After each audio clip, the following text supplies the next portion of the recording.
Hello and welcome to Scarred Lands Dead Man's Rust Foul Ingredients with the Pathcast players who are around me, as well as we are joined today by the lovely Mother Manticora, Jessica Ross. Thank you so much for being here. Thank you, viewers, for being here and checking it out.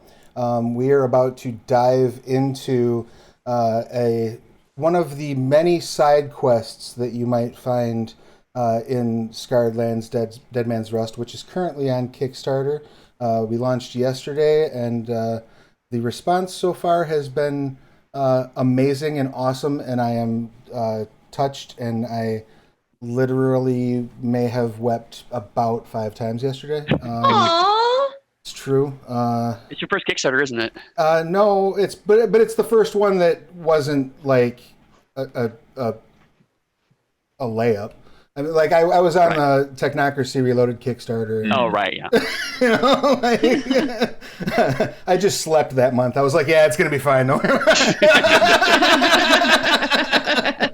I wish that was true, but I was very stressed out during that Kickstarter as well. I've been stressed out during every Exalted Kickstarter, and like they always do really well. They always fund in like 40 minutes, and I'm still like, what if it doesn't do amazing? Right. It's so silly. Yeah, the Kickstarter anxiety is real, but I'm going to go ahead and share that link right there. And I just also would like to remind you that if you back it at the $5 level or higher, you get access. Day one, we dropped the introduction, Chapter 1, all the NPCs that you need for Chapter 1, and most of the playable races and classes that are introduced in the book. So very cool stuff. You could pick this up on Kickstarter, do a $5 pledge today and be playing tonight.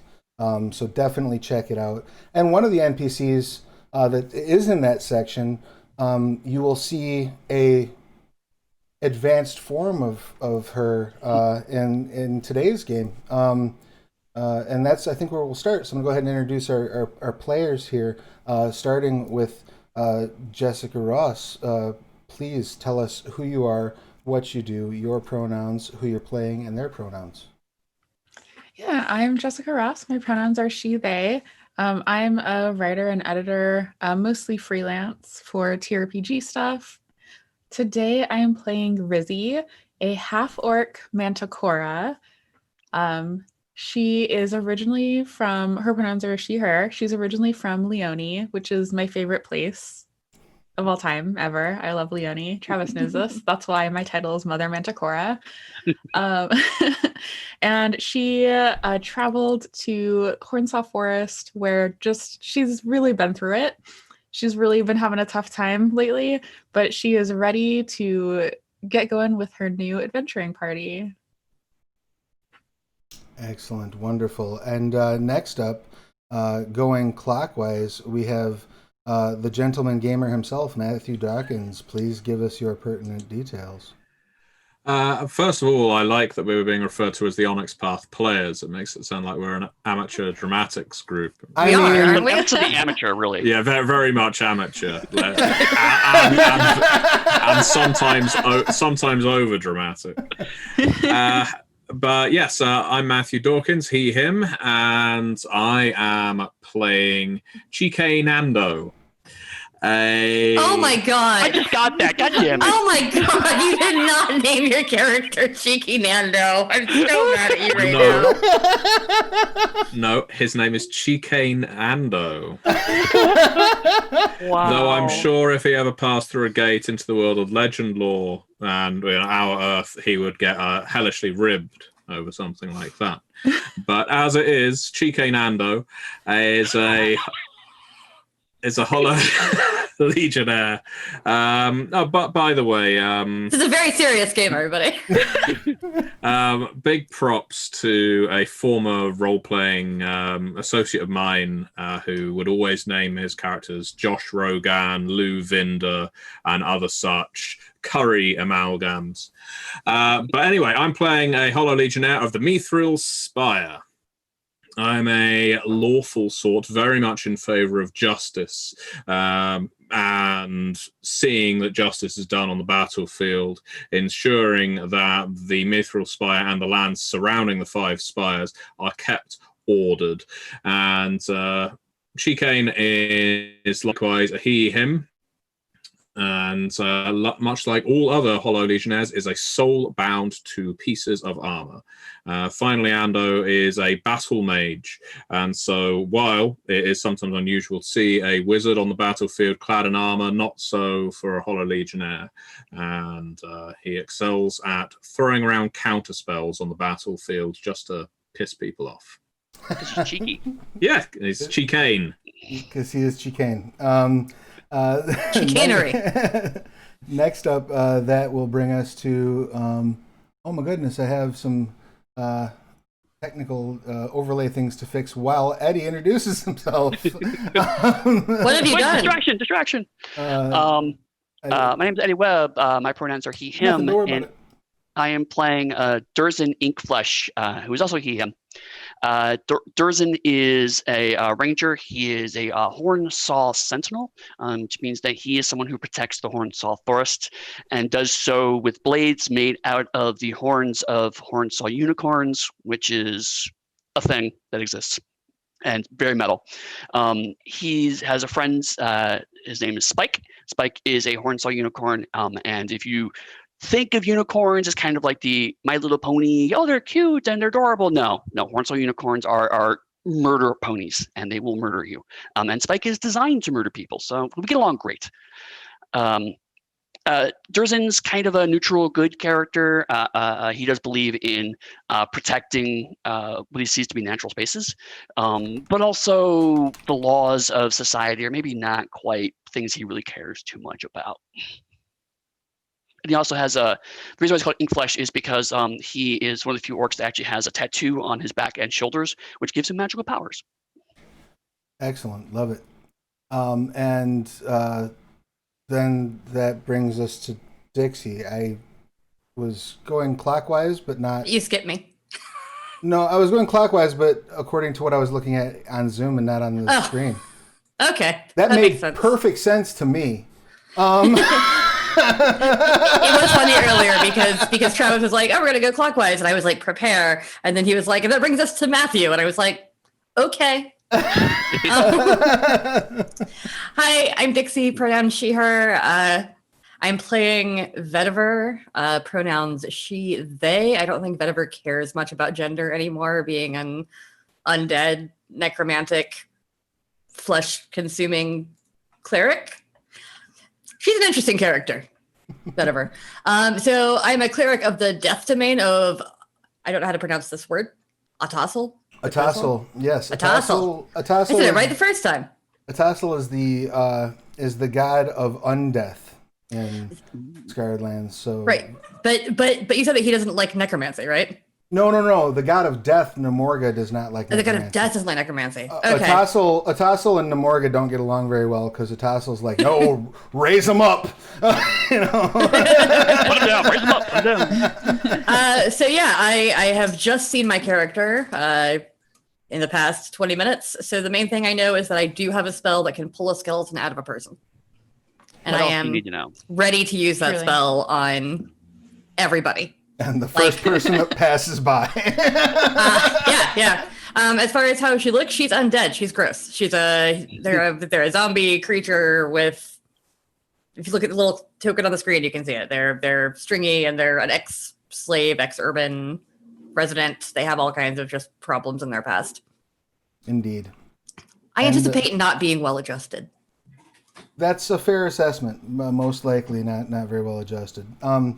And so to dive into our events of today's adventure, we're going to assume that your party has been traveling together for some time. We're going to assume that Rizzy came to the Hornsaw Forest with a band of adventurers who were just trying to escort this aging bard from Leone to the Broadreach horizon so that he could retire in peace. And that mission was accomplished, but it drew your adventuring party into all sorts of intrigues and interesting things. And one by one, they all got whittled down by the horrors and death of the Hornsaw Forest.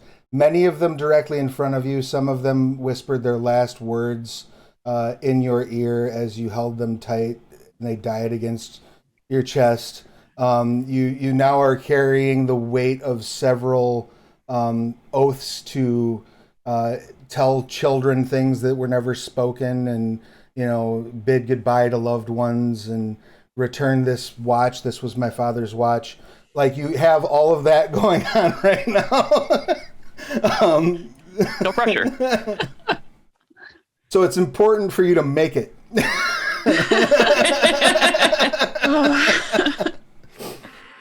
But Okay, I'm ready. In the course of your subsequent adventures, you've picked up a few allies.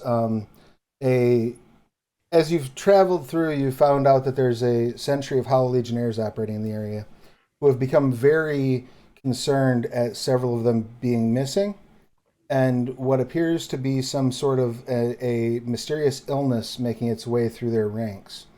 And you have paired up with this wizard who has been asked by his centurion to sort of integrate himself into a adventuring party, get out there in the woods, see if you can find out what's causing this illness, and see if you can find any of the missing legionnaires.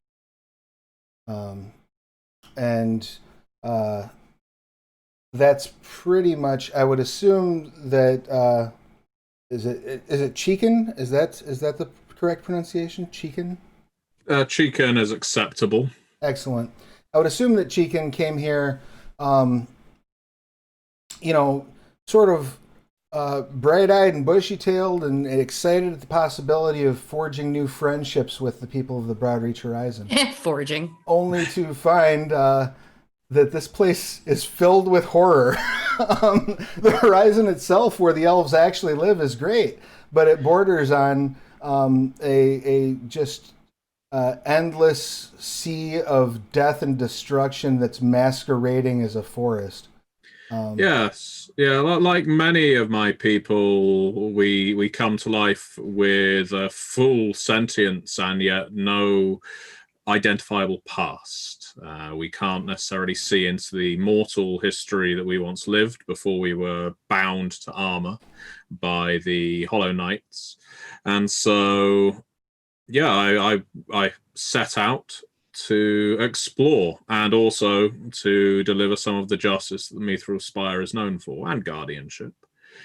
And yeah, it just seems the farther and farther I've gone away from home, the worse things have got in my surroundings.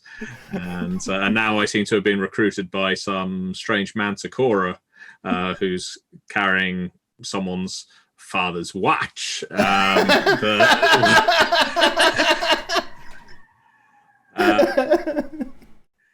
Frankly, I'm not sure I buy it, but I'm prepared for the adventure. Excellent. Now, coming to Vetiver,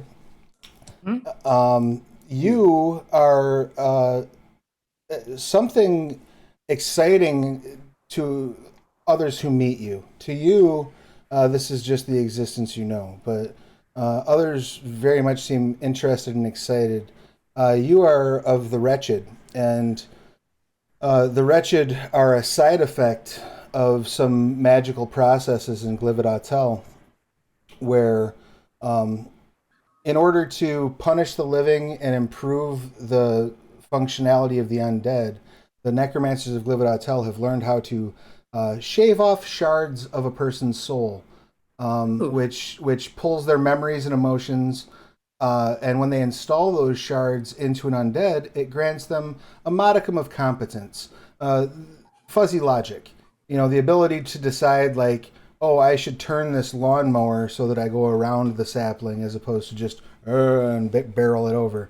So it's a win-win for the necromancers. But if an undead is over-sharded, they get too much of that spark, they may become a wretched.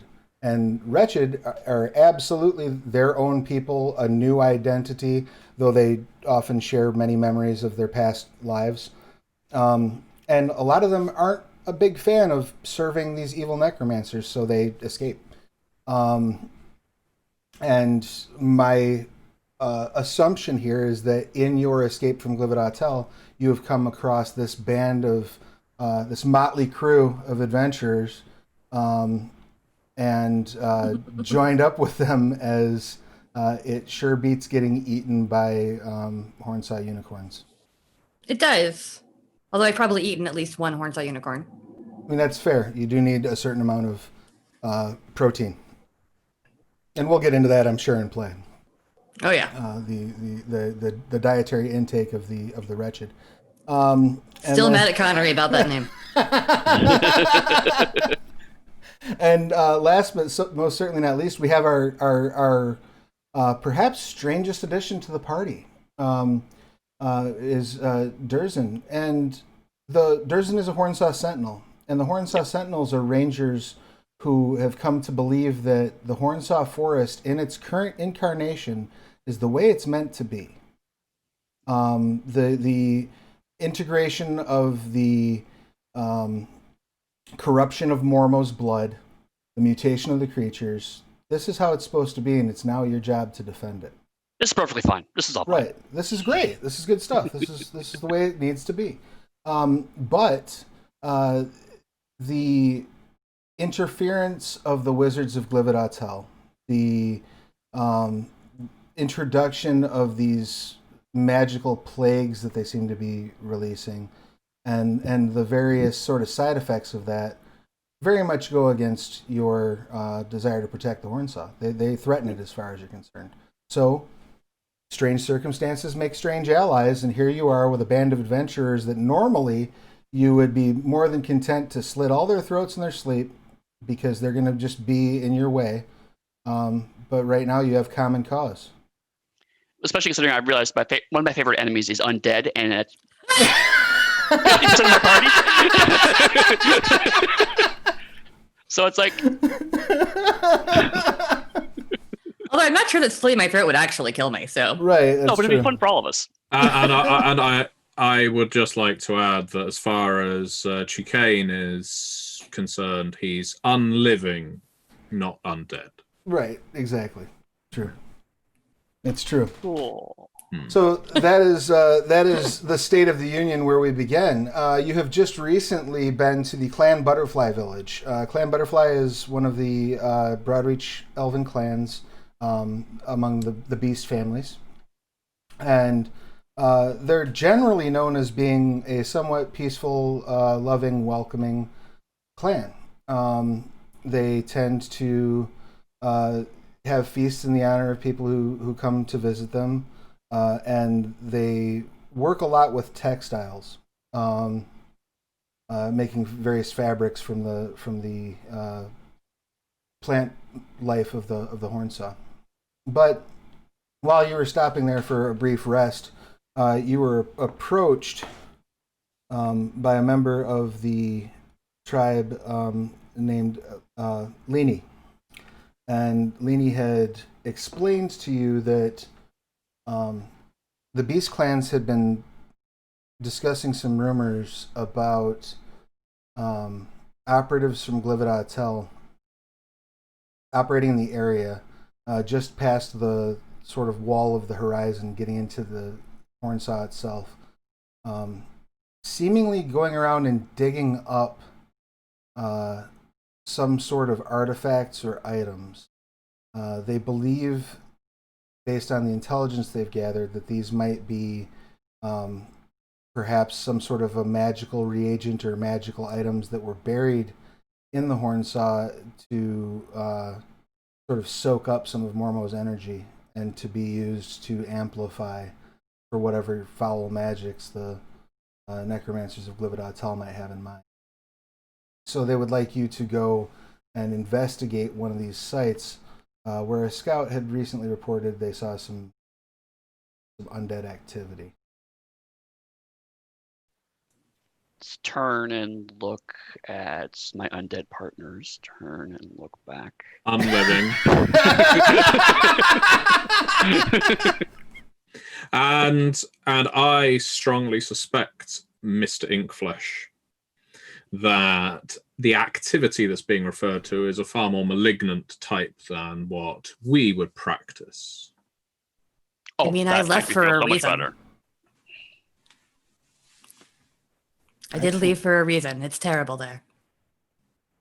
I'm all for taking them out. Beautiful. Indeed. Lini says, is there anything that you need from me before you head out on your adventure? Any supplies, prayers? Prayers for us will never be unwanted, but information on the kind of creatures and hazards we are likely to encounter will be gratefully received. We could even push you a couple of coin if you can feed us something that, not literally, but if you can feed us something that the majority don't know of.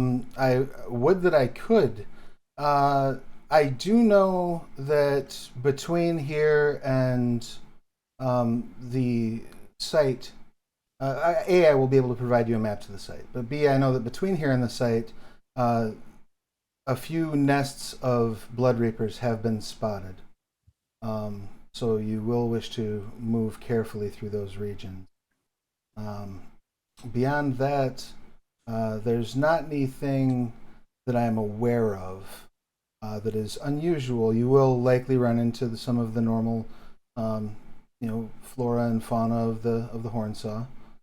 So exercise the appropriate cautions. I would recommend vigorous watches, but I don't expect that will be a difficulty with your people. I'm sure they'll be fine. No, we're nothing if not vigilant. Says, beyond that, I wish there were more I could offer. I will say that you can often recognize the den of a Blood Reaper. If it has settled, it will often dig itself sort of an abattoir where it might store meals for later. Though they do eat flesh, I find that they prefer to allow their meals time to ferment so that they might drink them. Ugh. Is there a way to frighten the Blood Reaper? Is there anything they fear? No. Ah. So they have chosen death.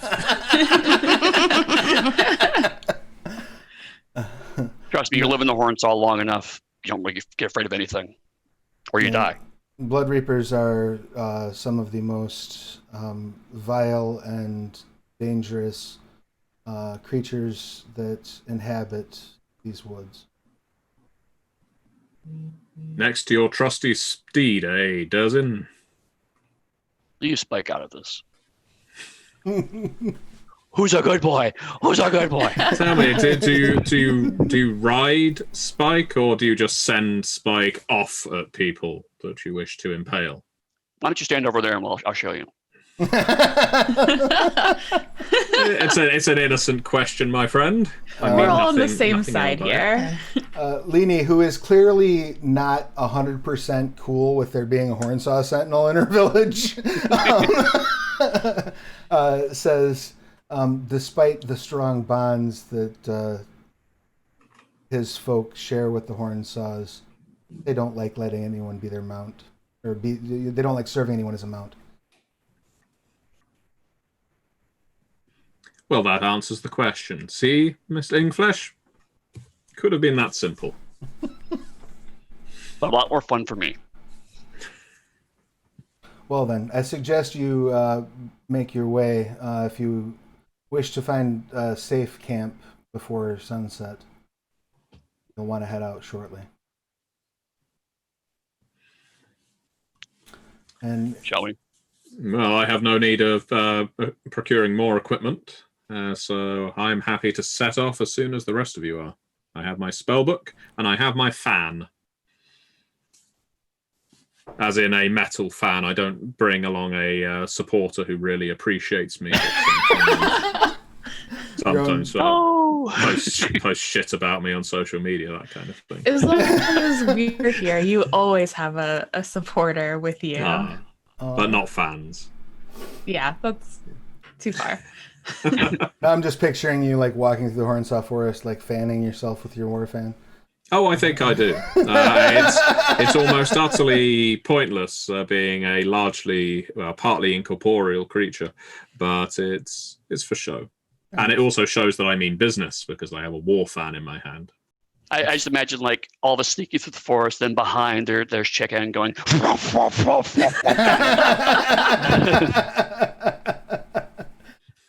Well, to that end, then, if no one has any business they wish to engage in before leaving the village, we will assume that you make your way safely deep enough into the through the Broadreach horizon to find a camping site.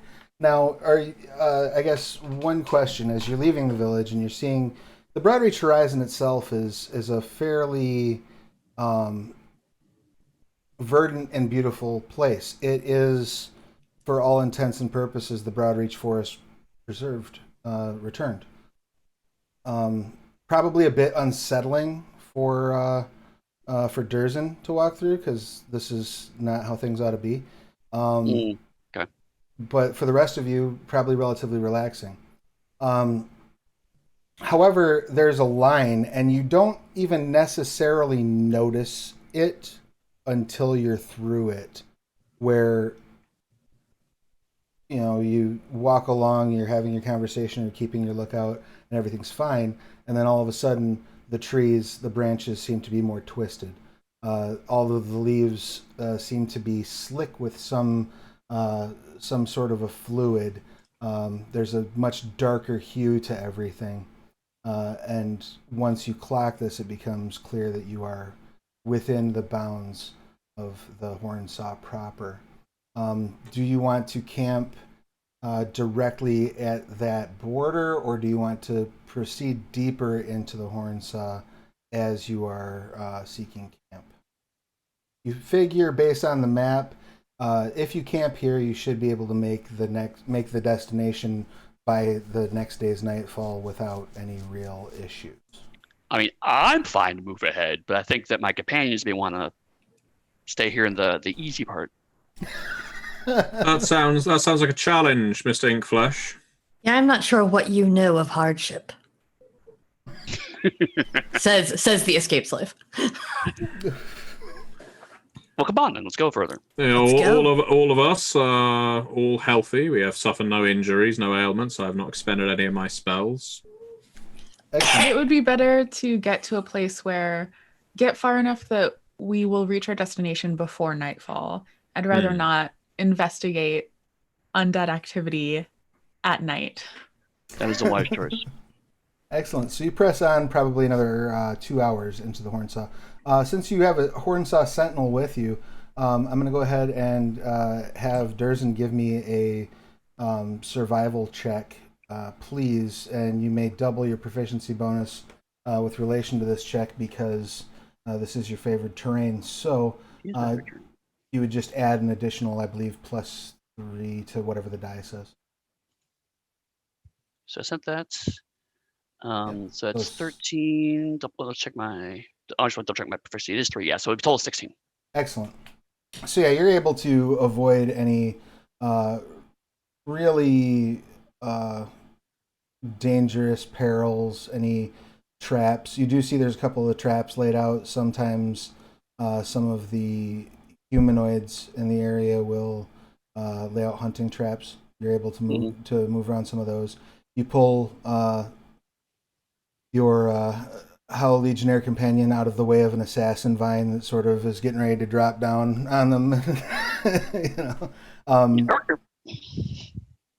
And you do find yourself quite impressed with the way that the Manticora comports herself in the environment, as if like you recognize this like primal, oh, this is a born hunter. She would make a fine hornsaw sentinel. Like, kind of. We know the small thing you're working on. We should go talk. We have a job application over here. Yeah, the Manticora moves like, just like a predator in almost every way. Okay.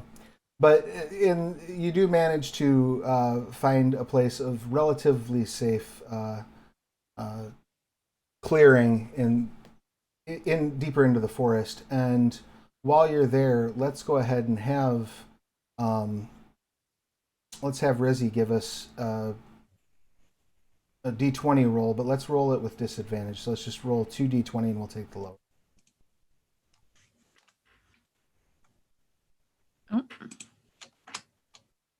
Oh no. Oh no. Excellent. Like, 14's a good start. Aw. So you get in and you get set up and everything is, basically good to go. You have a nice camp set up.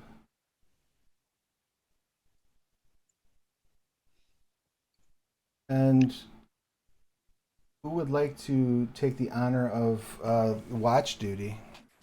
I can take all the watch. Excellent. I don't sleep. I will suggest that maybe Spike can also help out here and there during the watch. Excellent. Let me check my Hornsaw companion. It says I have to kind of verbally issue commands. It looks like it's kind of, but I think it's all kind of specific to combat. Can I just say, hey, keep an eye on things? And absolutely. Though your Hornsaw does need sleep like any other living creature. Oh, sure. No, not the whole time, but like as we're getting ready to go to sleep, and then like once after a few hours, I'll wake up and spell the unicorn. You have to sleep, Matthew? I don't think you do either. I don't think Hollow Legionnaires have to sleep, but I do have to spend time studying my book, just because I'm a mage. So this has come up in situations where Hollow Legionnaire players are trying to gain guidance from the God of Dreams. Hollow Legionnaires cannot sleep. There's no means short of divine intervention that can make a Hollow Legionnaire sleep. I'll pray for sleep. The eternal insomniac. Instead, I will be studying my book, so I won't be paying attention in the case of watch. But so I think from a thematic perspective, tactically it's like, oh sure, well then we'll all sleep that need to sleep. But I feel like Durzin would be uncomfortable with sleeping for too long in the forest. I think he's been doing this long enough that like that would be a dangerous plan. So he doesn't want to get too comfortable with that. So I think he'll still offer to do it, even though there's not as much need for having a watch, given we have 2 sleepless, restless undead that are totally my friends now. Right, and you can also just for a mechanical clarification, what you could do with Spike is one of the actions you can have your companion give is help. So you could have your companion help somebody that's on watch, granting them advantage on their perception. Okay, then I'll have him do that for the first half. I'll have him help Vetiver, and then for the second half, I'll take over and help Vetiver and or Chicane, depending on if he's reading his book. Excellent. And Rizzy, what's Rizzy's position on getting a good night's sleep in the Hornsaw at this point? I don't think there is a way for Rizzy to get a good night's sleep in the Hornsaw. She definitely will try to get as much sleep as possible because she knows how important it is to be well rested when traveling through this area. But also, I think just like will wake up. Like it's not possible for her to just like sleep through the whole night, even knowing someone is keeping watch. She will definitely wake up at some point and help keep watch, I guess, and then maybe try to get more sleep. But yeah, she's not comfortable here. That is fair. So the first portion of the night, let's have, since now, Durzen, you were going to stay up for the first portion, is that correct? No, all right, yeah, I'm gonna do the first portion, Spike will do the second half. That's right, yeah. Okay. So let's go ahead and have you make a perception check, and let's have you take advantage because Vedivir is also basically. You said you were going to take a full watch for the whole night, right? Yeah. What, me? Yeah. Yeah, I'm going to like essentially stealth into this tree that's next to us. Okay. If I can, because I have advantage on stealth rolls, and I'm just going to hang out there. I don't breathe or anything either, so like I'm just a terrifying non-breathing. You're just a corpse sitting on a branch. Yeah. see what's going on. I'm gonna roll to see if I actually make that. Yeah, go ahead and make that stealth check. And I have advantage. So. To be honest, I think there's a lot of 22. trees. There's a lot of trees in the Hornsaw Forest with assassin vines and corpses hanging from them. Yeah. So you blend right in. Yeah, I just imagine Dursa kind of looking around and going, oh, it's Vedivir. Damn it. Again, yeah. Just like staring unblinking into the horizon, just scanning very slowly. I love it. So yes, you do have stealth. You're absolutely very well hidden. So yeah, let's go ahead and have that perception from Durzen, and you can have advantage on that. Oh, I do advantage. Okay. Well, in that case, 14. Another thing, just to note, if you're rolling something that comes from your sheet, you'll see in the chat there's this adv/dis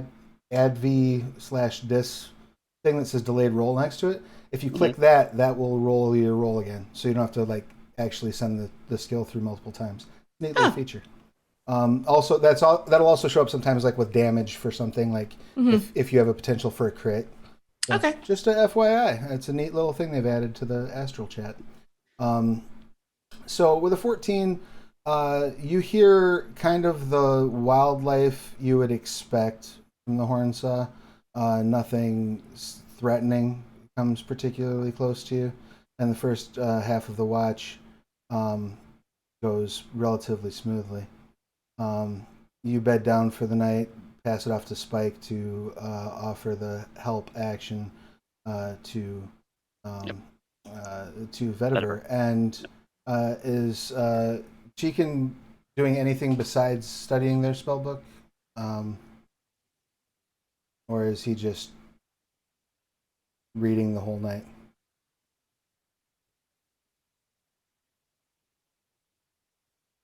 Just reading. Okay. I don't really. I think about it, but to be honest, my best method of being prepared is to have a lot of spells rolling around in my head, so that if something goes amiss, I can just blast them. But until then, I'm quite happy to sit in the same position and just gently leafing through a book. Wonderful. As the sun is beginning to just barely peak over the tree line, I would like to get a perception roll from Vedivir with advantage, please. Ooh. Awesome. 17. Not a bad go of it. So as you are sort of looking out, you see something large moving in the trees. I don't know if you can see my ping with all of the dynamic lighting in play here. You see something rather large moving in the trees back there. I see something scary over there in the corner.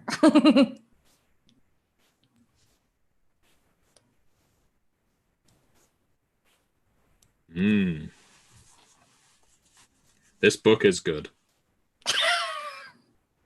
I should know. I wrote it. So anything that you can see on your token, you can absolutely clearly see. But also, you get that impression that there's something big and scary moving up here to the northwest of. Awesome. So I'm gonna kind of like slide down out of the tree, Okay. and I'm just gonna try to shake everybody awake who's still asleep quietly and kind of, alert them to the problem. So I'll go and I'll wake up Durza and then Rizzy. And then Rizzy, I'll just- you're like in the midst of like pushing yourself up on one arm when you see, like a tap. Like you wake right up to being tapped on the shoulder by someone whose face is half rotten off. Yeah. All right. Sorry. Just me. There's something in the trees. Okay. Spike. Spike comes over, and it's like, go look. Come back. All right. And I'll send Spike over to that area. It's the upper left, you said? Yep. So Spike starts heading up that way. Okay. And you hear Spike whinny, but it's a very like a guttural like, and I think everyone should roll initiative. I think that's what we should do now. Yeah, that sounds all right.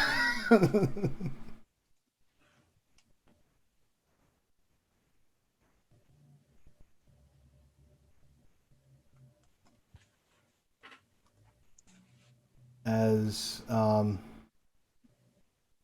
Spike is clearly disturbed by whatever it was that he has run across. Open the map up a little bit here.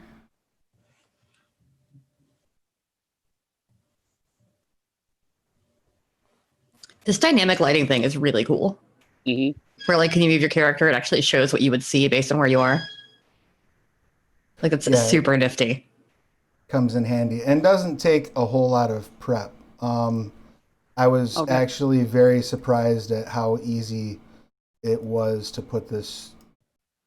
Well, this particular map I didn't put together. This particular map was imported into this game from Gauntlet of Spiragos, which is free on Astral.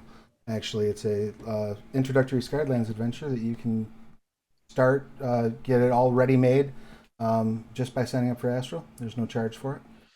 But the other maps you'll see, I did the dynamic lighting on it.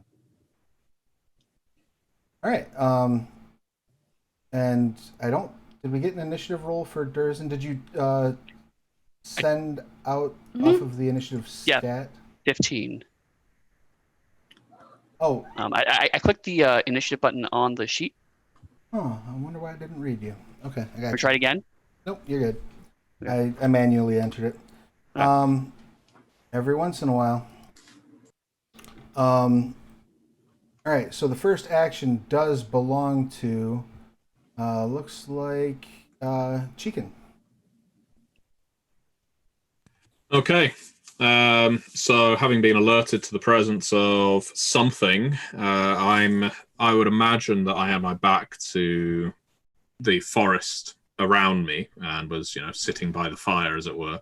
So I'm standing, turning, and I assume that I am able to see at least one of these wolves. Yep, anything that you can see, you can see. Yep. Now, are the wolves, how are the wolves looking? Are they looking aggressive? Are they just sort of padding around? What's the perception of the situation? Why don't you go ahead and give me an animal handling check? Because I will fail, Travis. That's right. Yeah, only someone who's party animal handling. Oh no! Your DC is 10. It's not too bad. You might. Right. So let's see. Animal handling. I'm a whole legionnaire. I can do anything. So, what are those things? Dogs, cats? Bunny rabbits?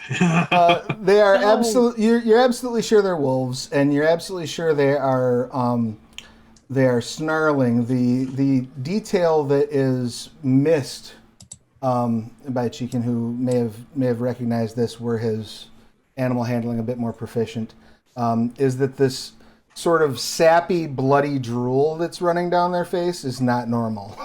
Okay. No.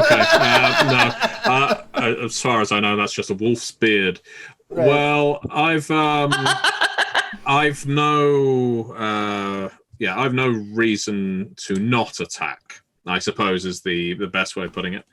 And seeing just this congregation of wolves I will make to clear them and hopefully scare anything else away. So holding my book in one hand, I will gesture with the other and fling forth a bloodstorm in their general direction. Excellent.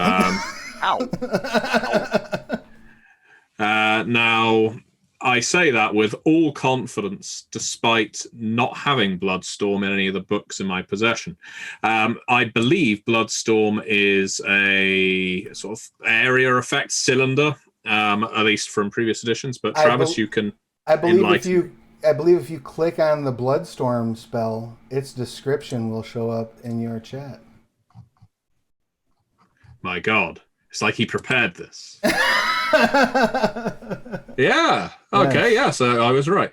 So yeah, whirlwind of blood in a cylinder that is 25 feet in diameter and 40 feet high. It seems fairly potent for just scaring off wolves, but sometimes that's what you need to get a good night's study.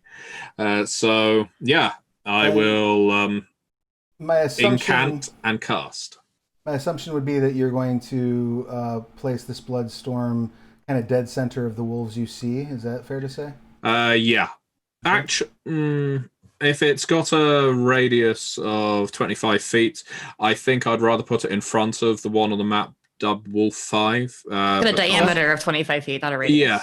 Yeah.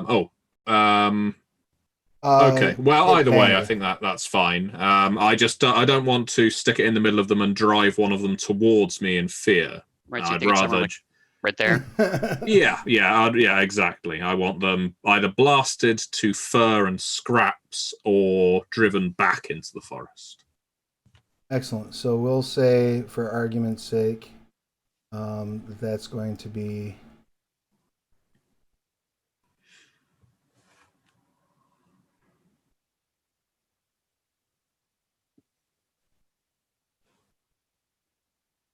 I want to make sure that I'm seeing who we get and who we don't. Yeah. So I guess in the D&D style, he says, very rarely playing D&D, I should be going Vitae Tempestuoso or something. D&D, Harry Potter. Excellent. Yeah. I would give you inspiration for that, but as I forgot to mention at the beginning of the game, you all do start with inspiration. That's that little green box on your sheet is for. Oh, excellent. So I feel inspired. I butchered some Latin. It works for me. I am always a fan of butchered Latin. So that does get several of the wolves who all must make a dexterity saving throw. Let's see how that pans out for them. My guess is it's going to be not great. I don't know. There might be a spry wolf among the pack. That's true. Having recently brought a boxer into our lives, I've come to appreciate the fact that dogs just randomly jump like very high for no apparent reason. Don't encourage the NPC wolves to jump over my whirlwind of blood. Well, two of them it's are pretty... 40 feet high. Two of them are fairly spry, so that's good for them. And they're blinded, all but the two who made their save. They will all still suffer with disadvantage in their attack rolls, and ranged attacks that pass through the Bloodwind also have that penalty. And they do all suffer 1 point of poison damage at the start of their turn. That's what I was after, the point of damage. Now, that'll hurt. There is an optional rule in Scarred Lands that I love to see more use of, that we have included as well. If you look at the bottom of your spell description, it explains the Bane of Heat. Yes. Right. The Titan Mesos, the sire of sorcery, is theoretically trying to pull themselves back together every time an arcane spellcaster uses magic. And as such, like those of you who are even standing like 10 feet back feel like a wave of heat come off of Cheekin when he casts this spell. And for Bloodstorm is what, level 2 spell? Yes, 2. So please do keep in mind that for the next 4 rounds, you have advantage on saving throws against cold, resistance to cold damage, but disadvantage on strength and dexterity checks. Well, you never know. In this fetid swamp, we may come upon an Arctic creature. if we go up against another mage, that's the. I mean, if I wanted to chill touch you right now, then I'd laugh it off. Yeah. Yeah. So it all works out. That brings us to. Or do you have any movement or bonus actions or anything along those lines, Chicken? There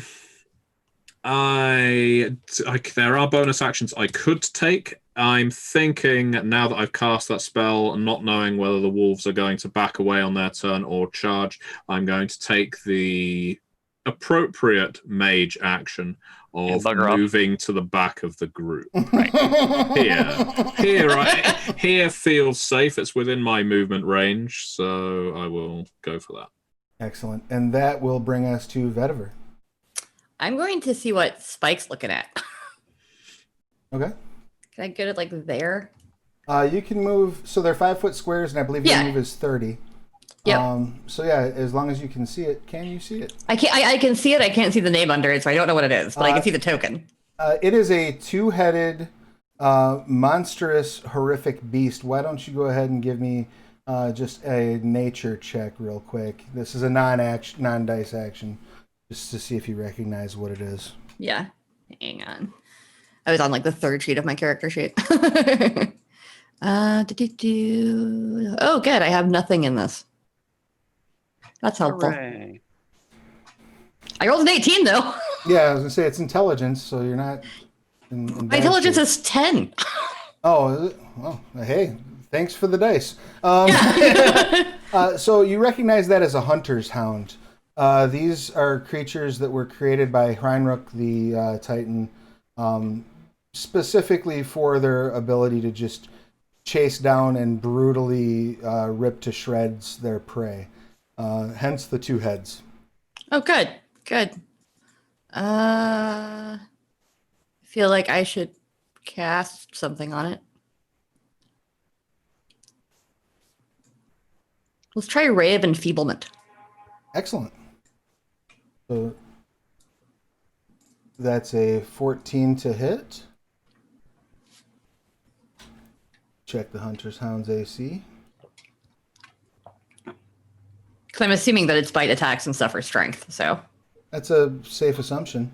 You fire the Ray of Enfeeblement, and the hound sort of like zigs basically, and it like catches an ear on one head, but doesn't. Well, that ear is very weak.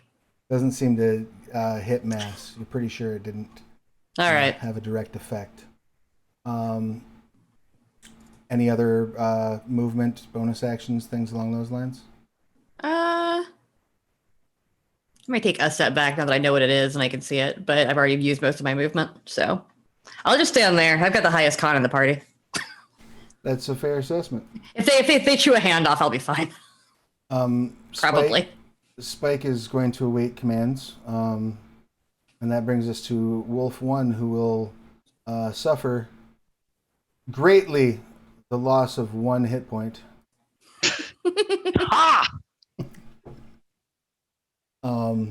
And he was fortunate enough to not be blinded. So he is going to rush forth his full wolfy movement. Just full wolfy movement. And Matthew, if you could scroll up and let me know, does that generate difficult terrain? Let's see. On where, sorry? On the actual Bloodstorm itself. Oh, It my doesn't apologies. generate No, terrain. no, I didn't think so. Okay. Nope. So they do get the full benefit of their move. So that will bring them out. At 30 feet, they run across the first thing that looks like it might be a meal. So they're going to try to take a bite out of crime and religion at the same time. But they get a whopping 1 on their bite attack. So this wolf, soaked in vaguely acidic blood, leaps out at you and like just ass plants and slides into the space directly behind you, prone.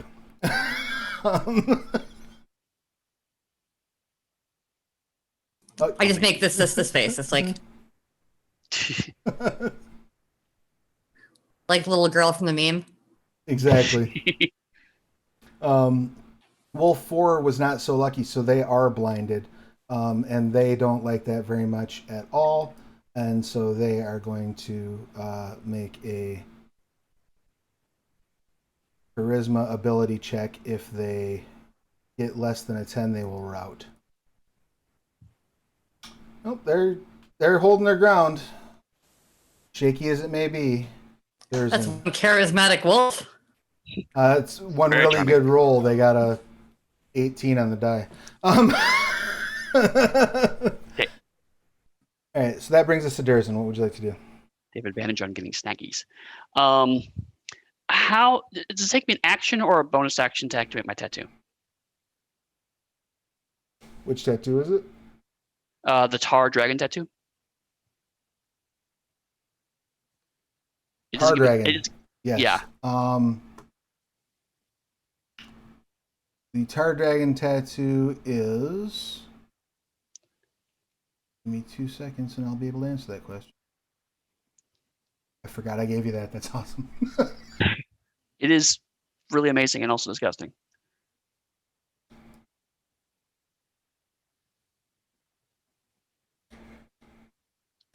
I'm bringing that up in Yugman's Guide to Gelspad Part 6, which comes out on Wednesday.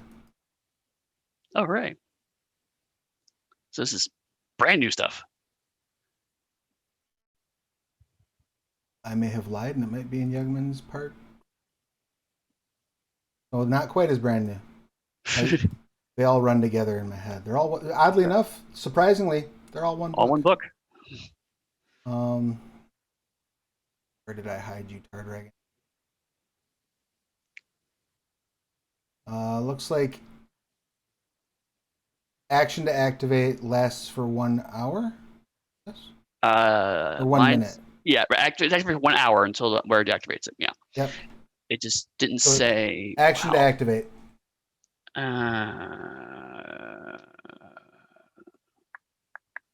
Okay, then instead, I think for the moment, it makes a little more sense for me to cast Magic Fang. Excellent. I have touch. I thought it was 60 feet. No, as long as when you cast Magic Fang, because you're Hornsaw Sentinel, that applies to both of your scimitars. Oh, and right. Yeah. As long as your Hornsaw is within 60 feet of you, it also gets the benefit of the spell. Got it. Okay. Yeah. So you didn't just cast one magic weapon; you just made 3 of them. Right. That was my goal. So Spike and my swords are both activated as a bonus action, and I will go ahead and close on Wolf 1 here and do my 2 attacks. Excellent. First, is that 19?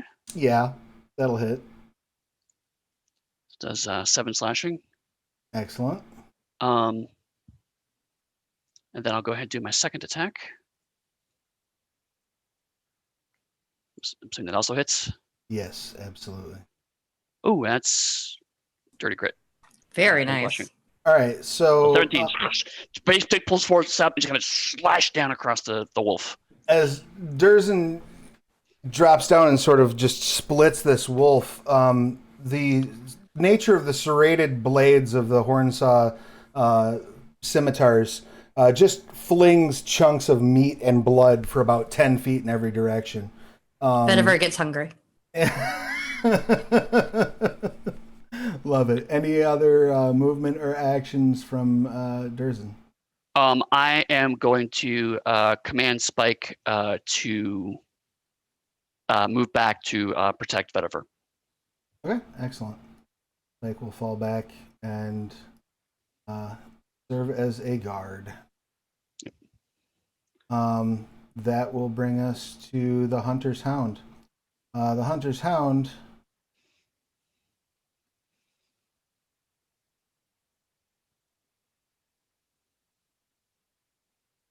is going to let out a pair of rather intimidating howls.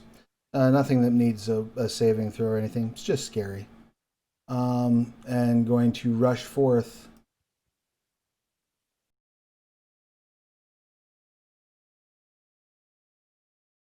Got 50. So yeah, that'll get him up to your buddy. So he's going to rush up and take a bite or two out of Spike. I have to say, I'm feeling pretty damn smart right now with where I am. I assume that 12 does not hit. Where is he used by armor class?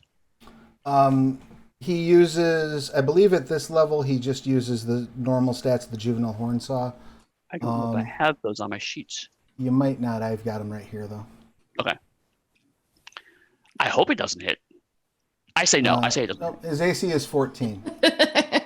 Okay. Both of those bites miss as the Hunter's Hound comes up and like bites both times. And rather than dodging or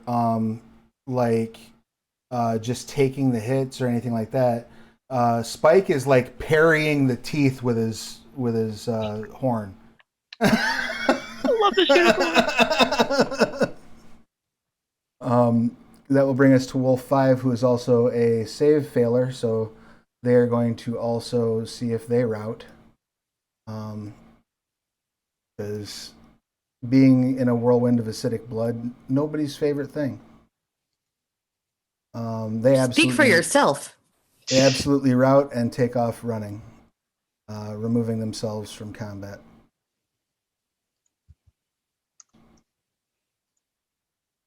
And that will bring us to Rizzy. Now that this Hunter's Hound is closer and Rizzy can see it, and knowing that the rest of them are in this acidic blood tornado thing, Rizzy will aim her razor bow at the Hunter's Hound. Excellent. Because she's not into that. I don't like seeing that. No bueno. That is fair. I do like seeing that though, Dixie. What a pretty cat. That is. We had Stream Kitty. Stream Kitty achievement unlocked. She's just on my desk. It's a whole thing right now. Oof. Yeah, that's a hit.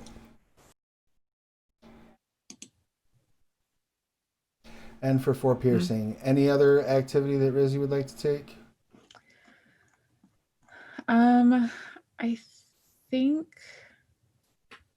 that is it for now. Okay. Oh wait, no, because I have Bardic Inspiration. Yes, who would you like to hand that off to? I will give Bardic Inspiration to Spike. I feel like Durzin has done the most damage so far. Oh, would you like the Bardic Inspiration? No, I don't need it, but the unicorn, our Hornswell unicorn. He's like he's a mascot point. now. You're so right. Spike needs this Bardic Inspiration. Yes. Spike needs all the things. He's a good boy. Spike has earned it. Spike is inspired. That will bring us to Wolf 3, who also may rout. See how that turns out for them. Yep, they're out. They're like, nope.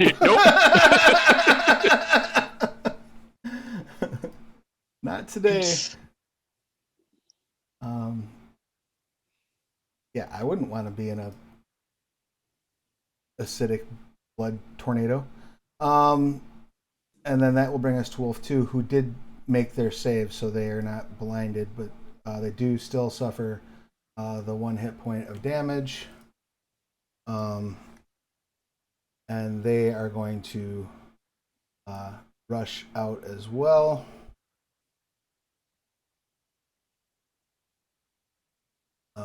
And again, the first person that they come across is Vetiver, so they're gonna take a chomp. An 8, I assume, does not hit. No. Excellent. So they swipe.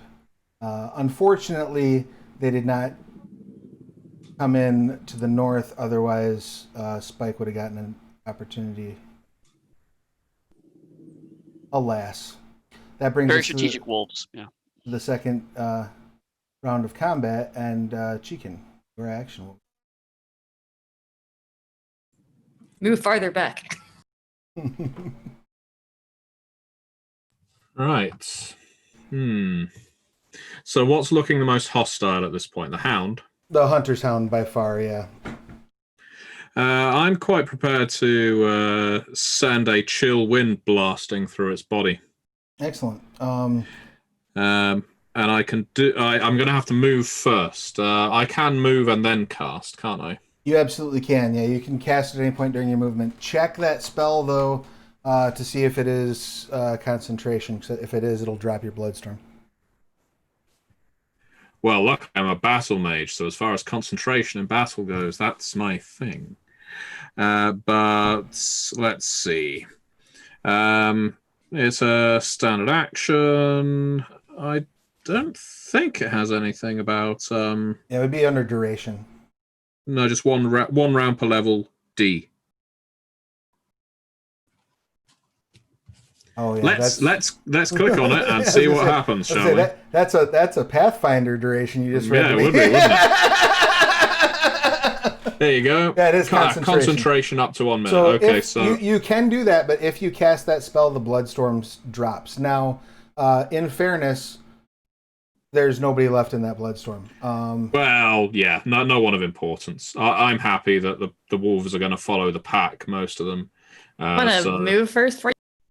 Oh, yeah, I was just We're clicking that to see what the effect would be. But, yeah, I can move up to... It's 25 feet plus 5 feet per level, so I can just stay here and get the chill wind. It's a one target, so it isn't like it's going to be a blast across all of you. Despite the name of the spell. That's what it says in the thing. It has a line of strong wind 60 feet long and 10 feet wide. Blast from you. I thought it was one target. I guess. No, you drop a... It's like a gust of wind, but a very cold one. There, I've done the noble thing. We love Spike. Spike gets frozen. Oh, even better. Look at that. Full view. I'm also in its full view, so let's hope this does something good. I can't see you anymore, so I hope you don't die over there. Excellent. Yeah, that I get tangled up in assassin vines, and you find me suffocated. Upside of barely needing to breathe, it would take a long time. You're like Leslie Nielsen in Creepshow, sir. I can hold my breath for a very, very long time. Okay, then. DC so, 14 yes. con. And I believe I get advantage on that, do I not, as a battle mage? It doesn't... You would have advantage, but there's no... can you impose disadvantage on someone else's saving throw is the question. Let's see. Which? No, it's all about protecting myself and applying counter spells to my companions. If I do throw a chill wind through the group, for instance, I can just whack them with counter spells so that it doesn't affect them. Nice. So I could have stayed where I was, but why waste that ability? Right, sure, exactly. So your duration of your Mesos Bane increases by the level of the spell times 2. Mm-hmm. It makes its Constitution saving throw, but it it takes no damage because of the successful save. Mother.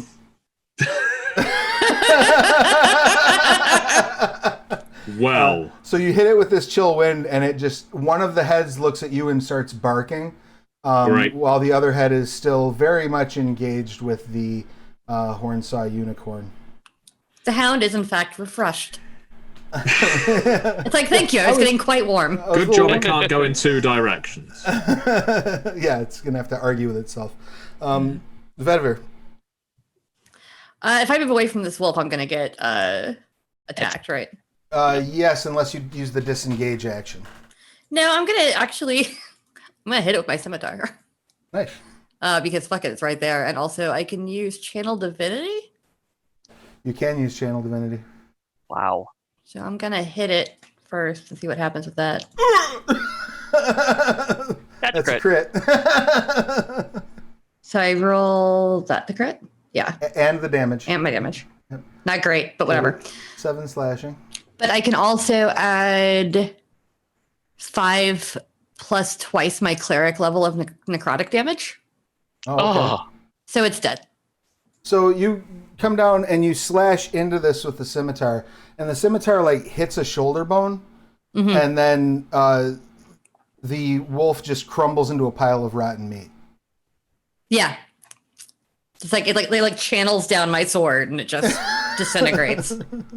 that's weird.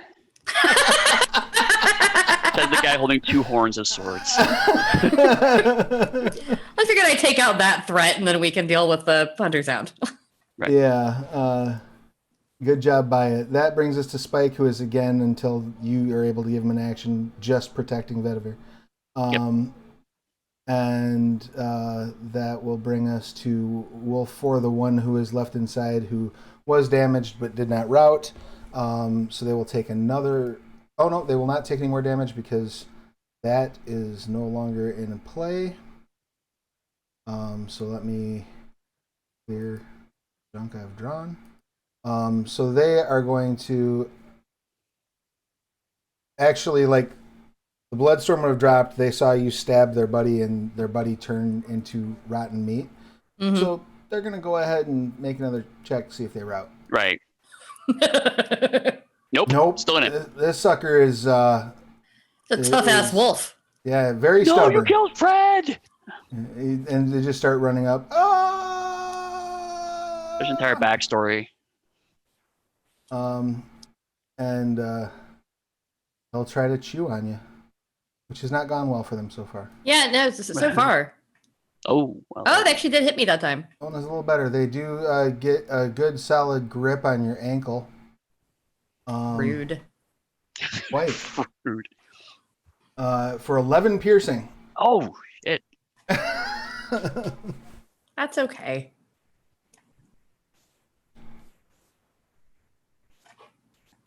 And they're like chewing on your leg. Because their previous directive was to protect you, Spike is going to come around the side and unleash their multi-attack routine on this critter. Do you roll for Spike or you're rolling for Spike? No, I got them all programmed. So it's 3 attacks, one with its hooves, one with its bite, and one with its horn. Wow. Go Spike. Well, Yeah. So it runs up. You tried, Spike. You tried. Runs up and steps on the wolf, or tries to step on the wolf. The wolf ducks. Tries to gore the wolf, and the wolf dodges. And then it just opens its mouth wide and just takes the wolf's entire snout in its mouth. And backs off. And as it pulls back, you see the snout of this wolf deglove. So, like, the bones and some of the muscle are still there. But and then Spike just starts chewing. Nom, nom, nom, nom, nom, nom. Who's a good boy? But that wolf is amazingly, tragically still up. Deeply regretting his life Bardic decisions. inspiration if he wants to. Oh, yeah, he's got inspo, doesn't Yeah, he? inspiration, Right. yeah. But you're not for one of the other rolls? Yeah, let's do it for the hooves. What's your inspiration die? D8.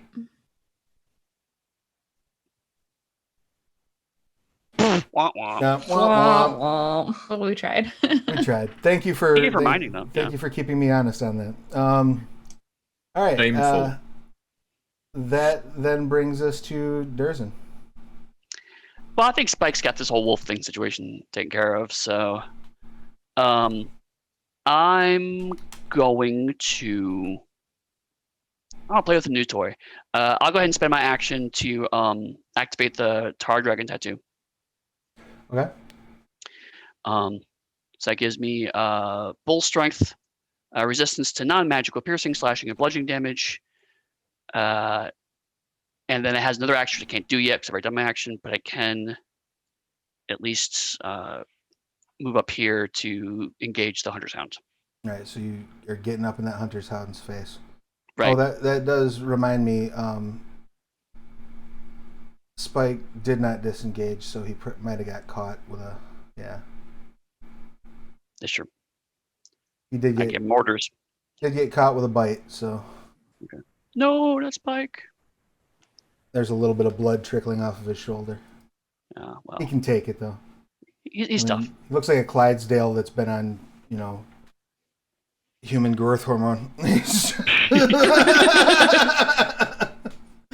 he's probably fine off that. He's delicate. All right, so you've activated your tattoo and moved, and that's your turn, correct? Yep. All right, so the Hunter's Hound now has a new friend to play with, and so is going to give you its undivided attention. Don't you feel special? Okay.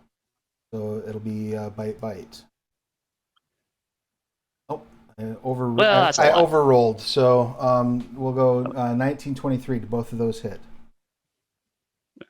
Well, 19 was the bite on Spike. Yep, you're right. I didn't overroll. So they hit you with the first one and botch with the second. The second one pulls their jaw and will suffer disadvantage on everything until the end of their next turn for that head, because it was still very engaged with the wizard. Right? And so as it reached over, it strained. Now it's got a TMJ problem. It's going to need to get some oral surgery at some point. But the one did absolutely, I assume, land on you, right? 23? Yeah. Is it non-magical piercing? It is non-magical piercing, so your half damage, sucker. Your resistance will apply. You take 5 piercing. Good call, past me. And that will be that for the Hunter's Hound. That brings us to Rizzy.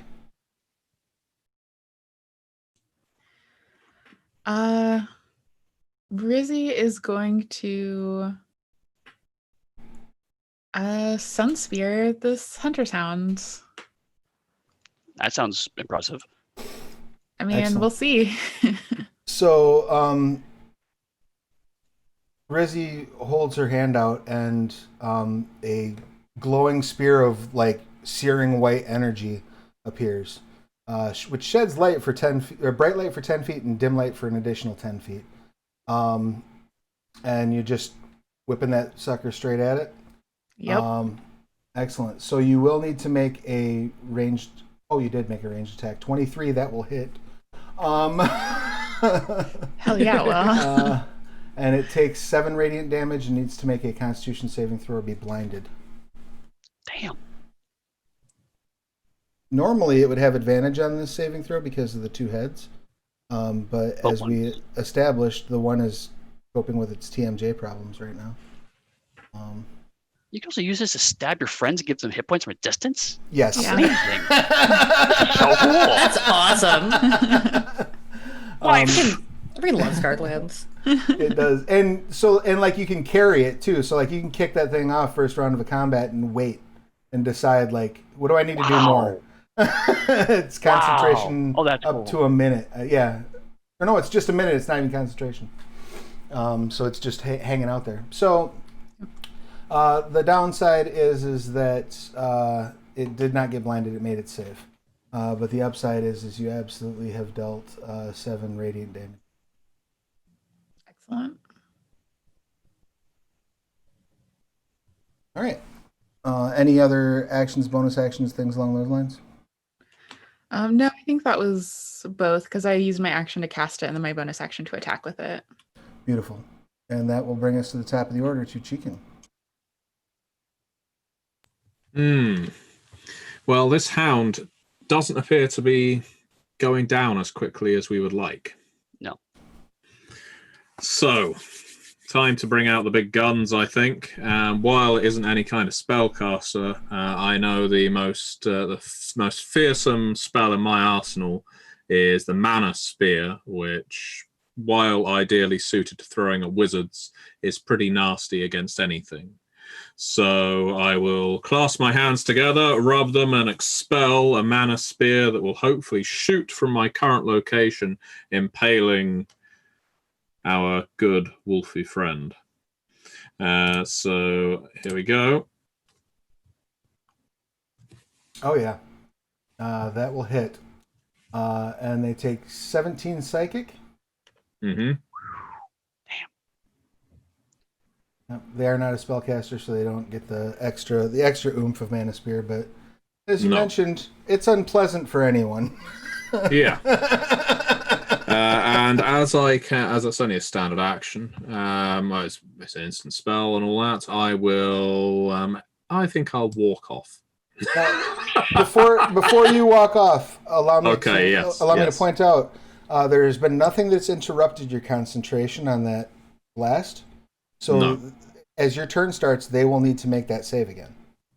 Good. And unless you decide to stop it. No, I don't see any need to do that. And your save DC is a 14? 14.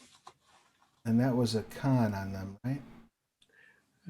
Yes. Oh, that's their trait, not their...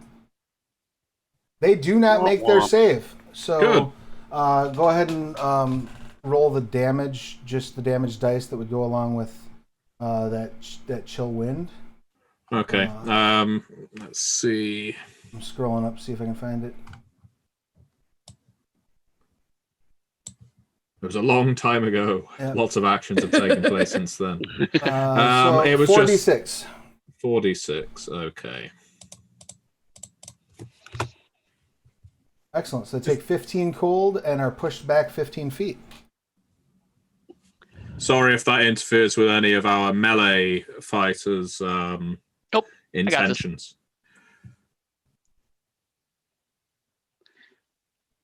At least it means things can disengage with it if they want to. So they also hit that tree, and I have a rule about knockback I like to use, where if you get knocked into something, you take some bludgeoning damage. So makes sense. Especially the spiky trees in this forest. Right. It's like Australia. Everything's trying to kill you. Right. Hornsaw Forest. It's essentially Australia.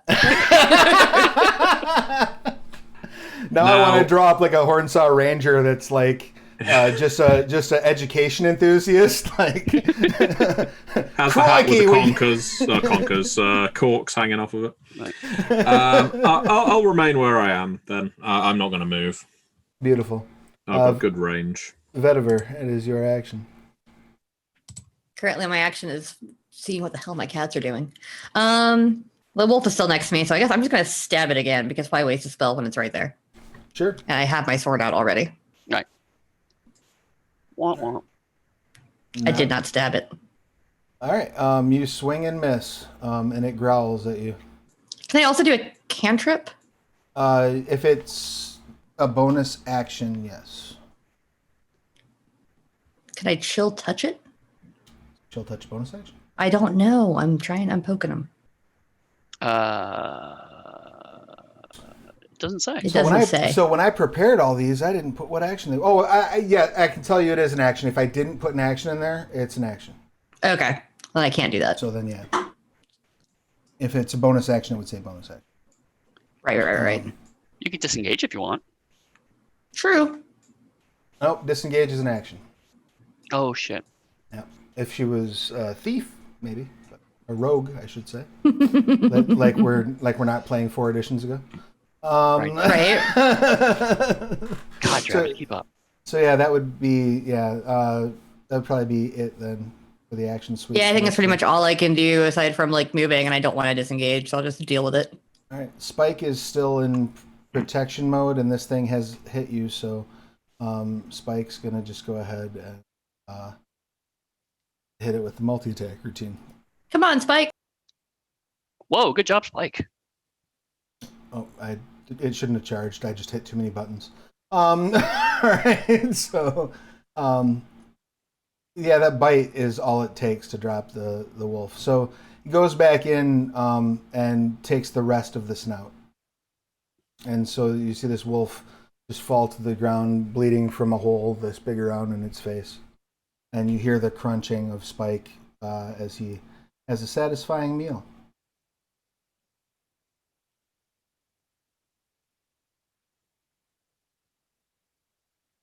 That brings us to Durzin. I'm going to now take, which is by far the best action that this tattoo gives me. Durzin starts to kind of make horking sounds, and a cone of black sticky substance vomits out of his mouth onto the dog. must make a dexterity 15 dexterity save or have their speed reduced to 0 Excellent. for 30 minutes. Love the Scarlet Lance. That's a 3. You are stuck there, my friend. So no going after the magic users now, and I do have aggressive, so as a bonus action, I can go ahead and move towards a hostile creature. Yep. So I'll just go ahead and do that, and wait for him to try to thumb on me some more. Just for clarification's sake, you were close enough that you don't need to use the aggressive bonus action. You still have your move, right? Okay, that's fine. Yeah. So you. I'm also going to command Spike to help me too. All right, excellent. Spike is going to run up that direction and start menacing your friend there. And you will have advantage on any attack rolls that you make against this creature, who now cannot move, but is not restrained. Correct? They just have their speed. No, his speed is 0. Right. Yep. I love that because like they can still swing and whatnot. They just can't get anywhere. Right. Yep. Stuck with tar. It's covered in tar. All right. So its turn. It will try to bite you. Good luck with that, buddy. It will have disadvantage because Spike is helping you. Yay. Womp womp. First one is definitely not going to hit, but let's see if it's a botch. Nope. Second one, definitely not going to hit. So it's chomping at you to no avail. Rizzy. Well, since I can keep attacking with my Sun Sphere as a bonus action. I'm gonna do that along with. Can I also attack with my Razor Bow? Yes. Nice. In fact, because the Sun Spear, you don't actually have to throw it. You can like draw an arrow and like shoot the Sun Spear next, like along with the arrow. Sweet. Hell yeah. That's awesome. Like bringing it back to the D&D cartoon. Look at that. I was about to say, do it. Oh, that's only an 8 to attack for the Sun Sphere, which is a big bummer. That is a bummer. But nope, yep, nothing. There is no but. All right. But you can make the attack with the Razor Bow. Did much better. Does that hit? That will absolutely hit. Nice. You plant an arrow in one of its eyes. I'm going to click on 2 spells just so I can see what they do, so don't worry about it. I'm not actually rolling anything. Sure. And again, if you right-click on them and hit test, it'll only show it to your chat. Just a FYI. Oh, I'll do that then.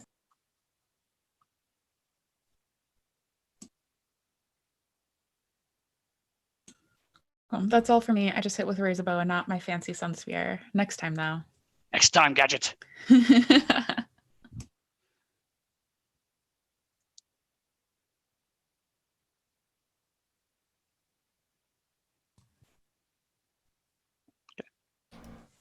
Who's next?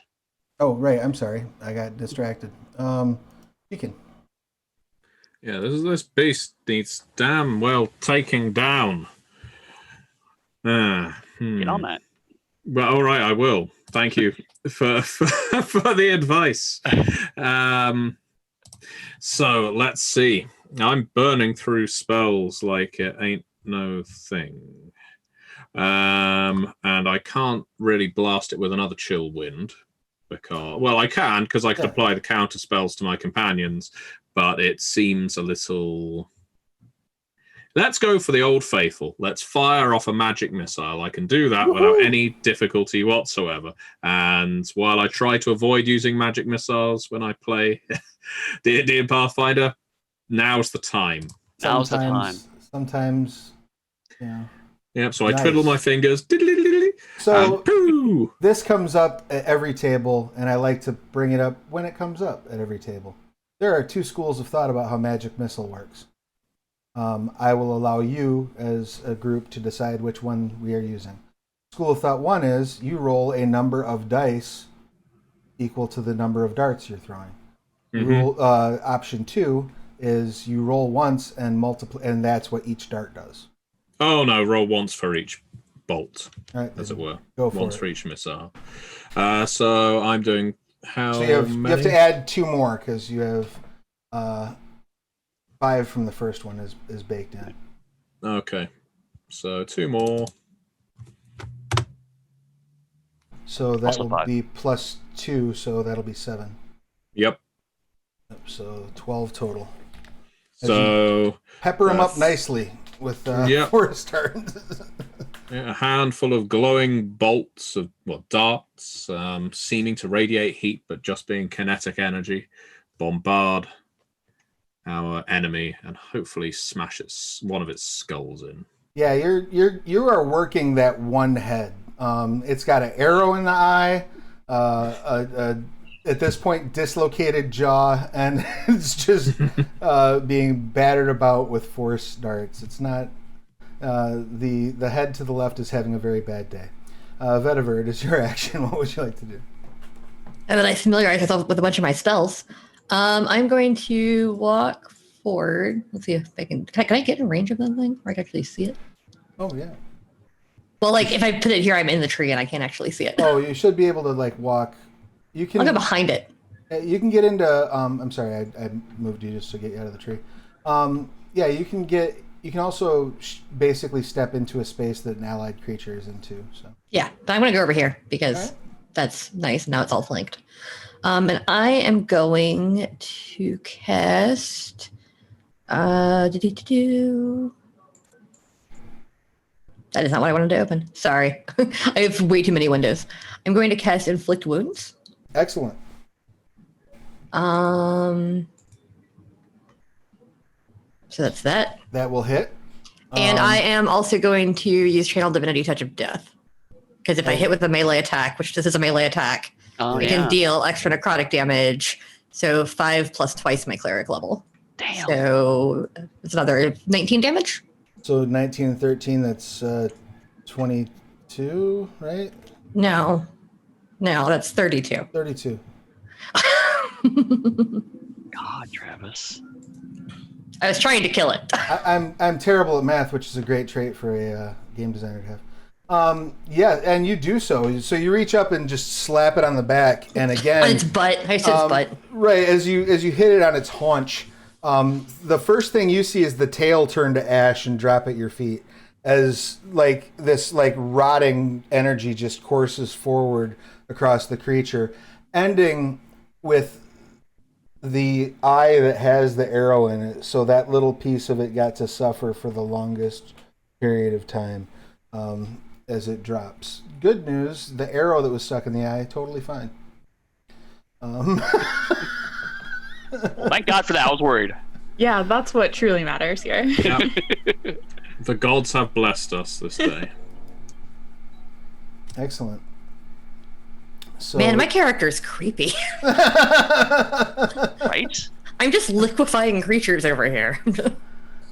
yes, and you can play a Wretched if you back Dead Man's Rest on Kickstarter today. $5, you can get the Wretched race. For $5, you can liquefy people and vomit up tar.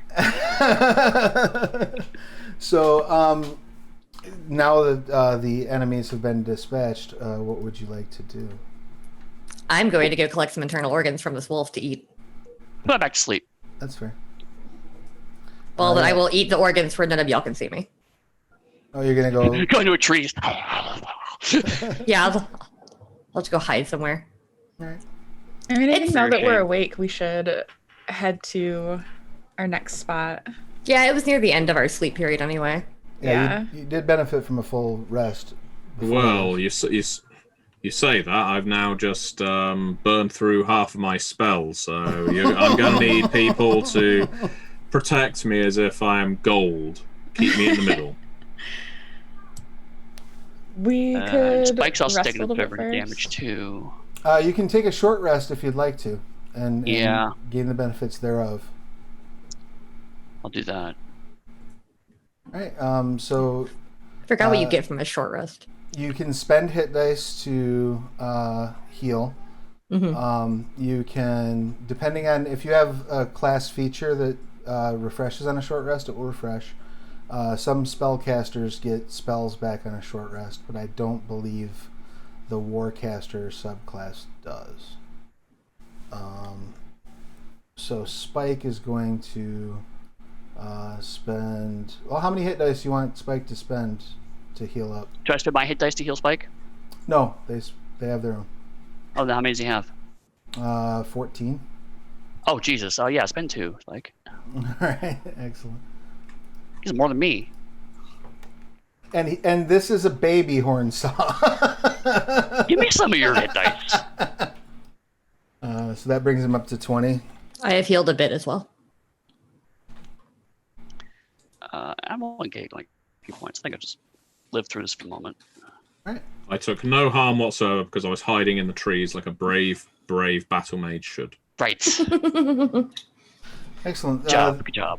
The hour passes. You benefit from your short rests. I don't know if that recharges your channel divinities. That's something that you'd have to look up in the cleric class. Let me see. Okay. Because I think channel divinity is long rest. Yeah, same with my tattoos, long rest. So. Yeah, that's fine. I do get a level of exhaustion after using a tattoo, but also I'm resting, so I figure that's out. Level of exhaustion requires a long rest to... Well, it says level of exhaustion for the same period of time as I had the tattoo active. Yeah. Then yes. Yeah, it says, then you're actually, it says when I finish a short or long rest, I regain my extended uses. Beautiful. Then you're good to go I've on got those. 2 uses again. Well, that's Rock nice. and roll.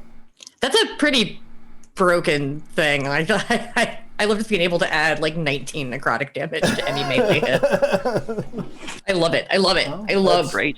I love this character. That's because your god is looking out for you from a distance.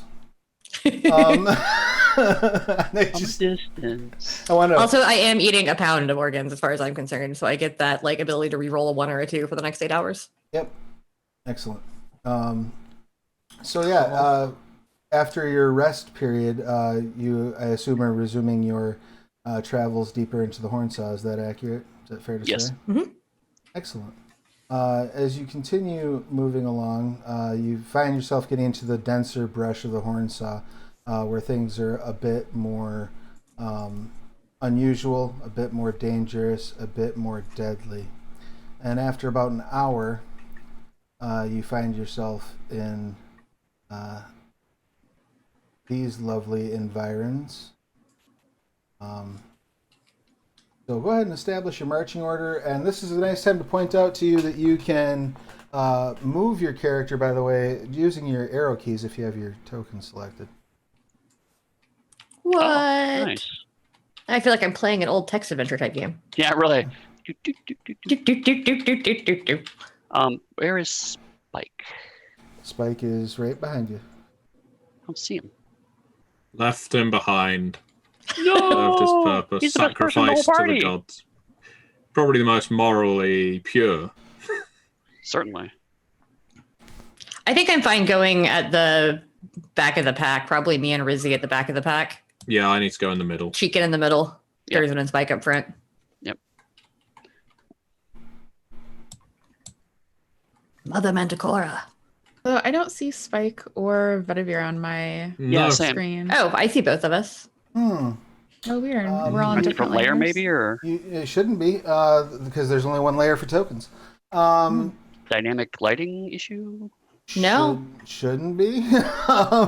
Try Invisibility try refreshing your browser. astral browser. Yeah, Yeah, because I definitely see Aliel. might just be some. Oh, Yep, there it is. That was it. yep. That's Just browser. need to refresh.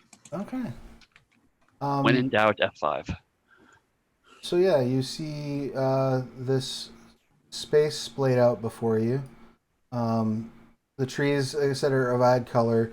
You can clearly see at this point that there's blood pooled on the earth, and you see this strange structure up to your northwest. Does it look Do I like an recognize- abattoir?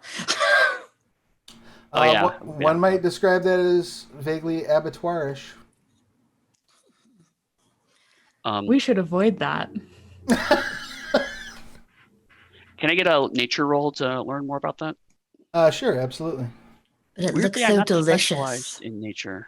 And out of interest, because we all had a short rest, I think a wizard needs a full rest to learn any spells, doesn't he? Yes, to alter your spell preparation or to gain slots, you need a long rest. All right. So yeah, well, I do have some spells remaining. People should be aware that. I'm wrong. Hold on. Oh. I think I'm wrong. I think you get Arcane Recovery as a wizard. You're which a wizard, chicken.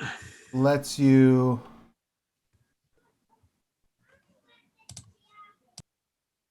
Few seconds while I look this up.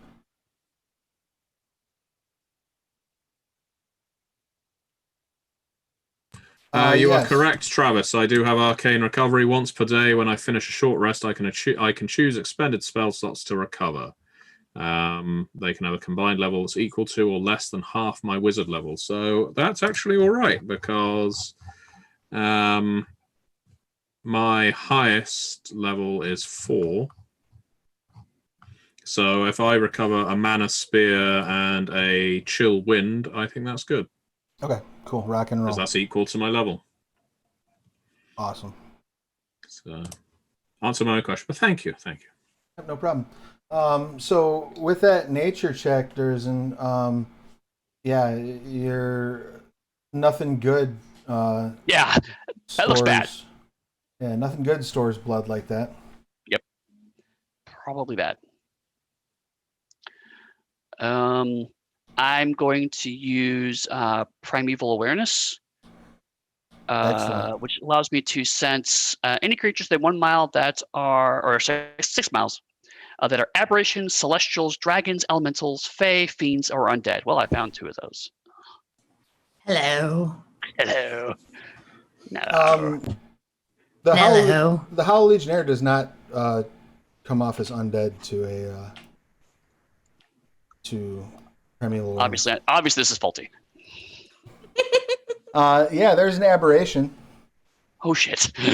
There's an aberration that is. I don't know the location or the number. I just know they're in the area. Okay, there's an aberration nearby for sure. And you can sense some undead as well. I will let my friends know that. There's some undead beside you around here, and there's some kind of aberration. I don't know exactly where, but I'm gonna cast the blood. That would make sense. You were never approached for wizarding school, I assume. No, I ate the last person who asked me. No, fair enough. It's just those deductive skills, remarkably valued in Mithril. Anyway, I'm gonna throw my own unicorn at you to keep this up. You're gonna throw your unicorn at me. I've trained him like a javelin. Yes. I mean, undead are kind of my specialty. I'm pretty sure we can deal with this. You may be able to talk your way through. It's possible. I mean, most undead don't get on with my kind, but you may be able to masquerade as them. Or just tell them what to do. Yes. It's possible we should try to avoid anything in this area, I think. Do we have to go through here to get to where we're going, Travis, or can we go Yes, around? you have to go. You have to get up to the northwest corner of this map. We got to go through. Well, should we try for stealth? I don't think that's a bad idea. It's why not? If you go on ahead, Vedova, you can scout out the location, and then if we know the locations of anything that's in this area, we can hopefully aim to avoid it. At the very least, we won't be surprised if we know what's there already. Then I think I have advantage on those because of my armor. Is that right? Stealth checks? Yes, because you're wearing the Oaken. Yes. Yep. So you can. What we'll do is we'll have a group stealth check as long as nobody botches and half of you succeed, you're in good shape. And I was going to go on ahead first to see what was up there. So about that.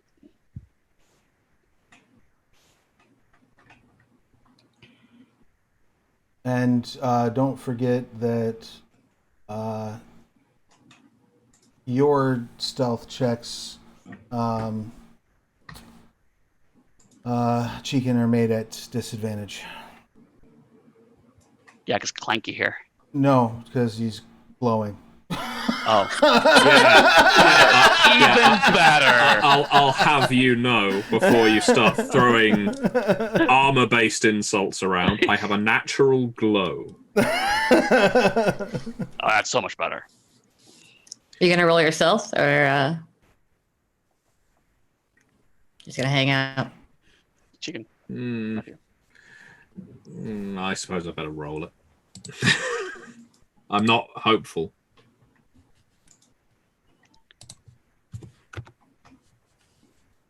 Oh, that's not that bad. All right, so... Yep. So I'm going to go on ahead and see what I can see once I get like up here, still stealthy. Okay, so you are stealthing, and you can see... What's that? That's creepy. As you're walking up, you geez. see this creature sort of stepping up toward the abattoir, and it's carrying pinned on... It's got 4 arms, and the arms go to the elbow and then turn into scimitar blades. Pinned on the top 2 arms are what appear to be the torsos of probably elves. Nice. And you also, I'll have you go ahead and give me a perception check.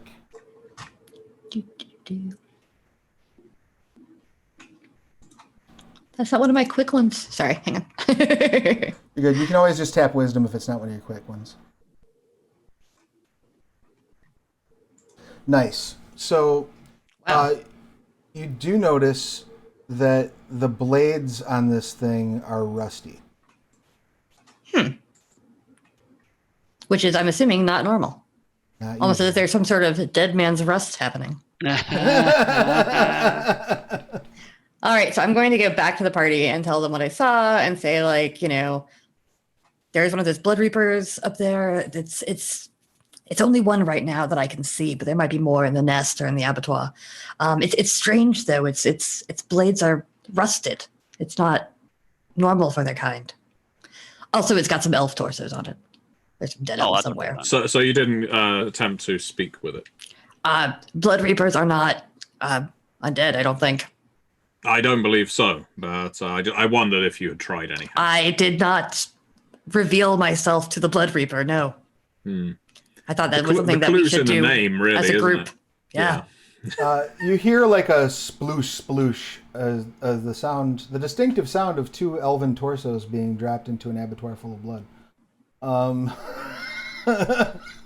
How do we know that's the exact sound? Because you've been in the horn saw long enough, sir. Who doesn't know that sound? Fair enough. Between the person who eats people and the person who lives in the Hornsaw Forest, I suppose. Excuse me, I ate a wolf. Wolves aren't people. Cover now, Spike's ears. You are pretty sure. I didn't say unicorns weren't people. I said wolves weren't people. You might be able to get up through the tree line and get around this thing. But going straight through it's very unlikely you're going to sneak past it. Especially with glowy Are you thinking glowers and going through this way, you mean?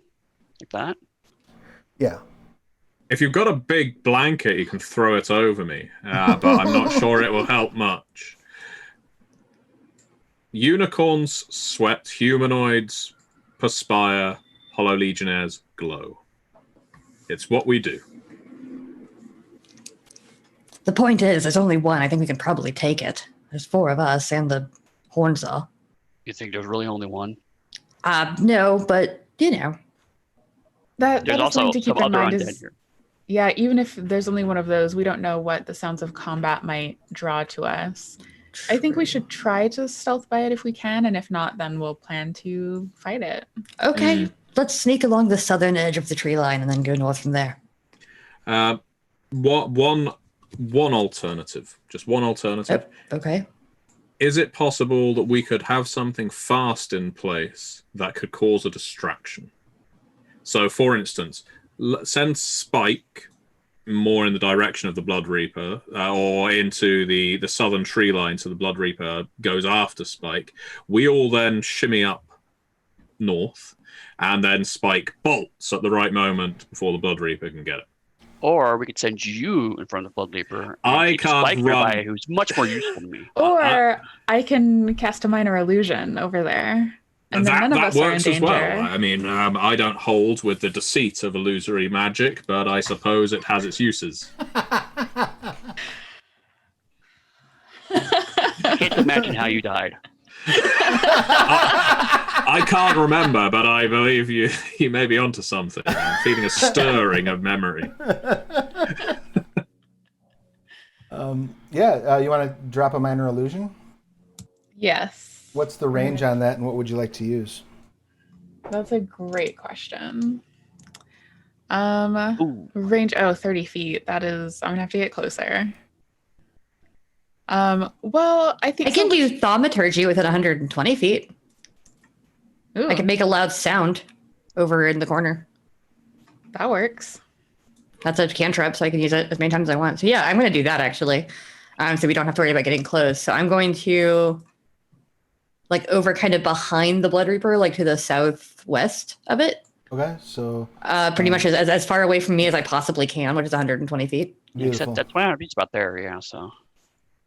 So yeah, so over behind it, a little farther south if possible. I'm going to make, let's say, a very loud sound. Yeah, I mean, you could really bury that down, way down here in this corner. You can also, with thaumaturgy, you can have up to 3 effects going simultaneously. You'd have to take 3 turns. So, if you wanted to have a large sound, light a candle worth of fire, and rattle the earth over there, you could do those 3 things. I think I will rattle the earth and make a loud sound. Okay. So it would be a minor earthquake and just an ungodly screeching sound. That definitely draws the Blood Reaper's attention, and it dashes down that way. Everything I do is creepy, so it can't be a normal sound. It has to be a. And if you all are you going to be moving I would say north and then west, north and then west, keeping in and the tree line. you are benefiting from being with a ranger who this is their favorite terrain, so I believe your party can move at full speed without Difficult terrain doesn't slow your group's travel. We can't get lost. When I'm traveling alone, I move stealth at normal pace. Okay, gotcha. So yeah, you'd have to move half pace to maintain stealth. Right. All right. We're just going. Well, I'm just seeing where we'll end up. Oh, okay. You have what, a minute of concentration on that effect? Yeah. So here's the kicker. The rest of them can sneak around and go way up in the tree line. If you want to keep the Blood Reaper down there, you're going to need to basically strafe it at 120 feet distance. If you want to keep that effect going while you're moving. How about I catch up with them? I will stand there and just stay put where I am right now, since I'm stealthed and everything. Okay. And then I am stealthier than most of them are, so I have the full confidence that I can try to catch up with them. Excellent. So I'll say, you guys go on ahead. I'm going to keep this up for a minute, give you some time. Okay. And then I'll catch up with you. Please don't leave me behind. Given the cooperation, the extremely tactically sound application, and your stealth roll previously, you managed to execute the plan flawlessly. As all of you are sort of sneaking around, you do look down and you see that just the sheer horrifying nature of this Blood Reaper as it's looking around the area confused, and you see its head never quite looks where its blades are going, but it's cutting away a piece of tree and like digging into the ground. Like it occurs to you this is a 10-foot tall angry Cuisinart that you have avoided engaging with. So pat yourselves on the back for that. Congratulations. Yay. You make your way to the next section. As you emerge from there, you can hear the sounds of like digging and moaning coming from beyond the tree line. Well, that sounds promising. It could just be a farmer with back pain. I said it in the chat. I'm not sure you saw it, Travis. Can we take a break? Yes, absolutely. I did not see it. I am sorry. It's okay. I just would like to get more. I'm all out of drinks, and I would use the restroom. That's a good call. Let's take 5. I will go ahead and throw the back soon screen up, and we'll be back in 5 minutes. Don't go anywhere. Well, there is one place that you could go while we're taking our break, and that place is you could go over to Kickstarter, and you could back Dead Man's Rust on Kickstarter and get access to all of this fun stuff. We'll be back in 5. Thank you so much.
Welcome back. We have returned. Everybody is still in one piece.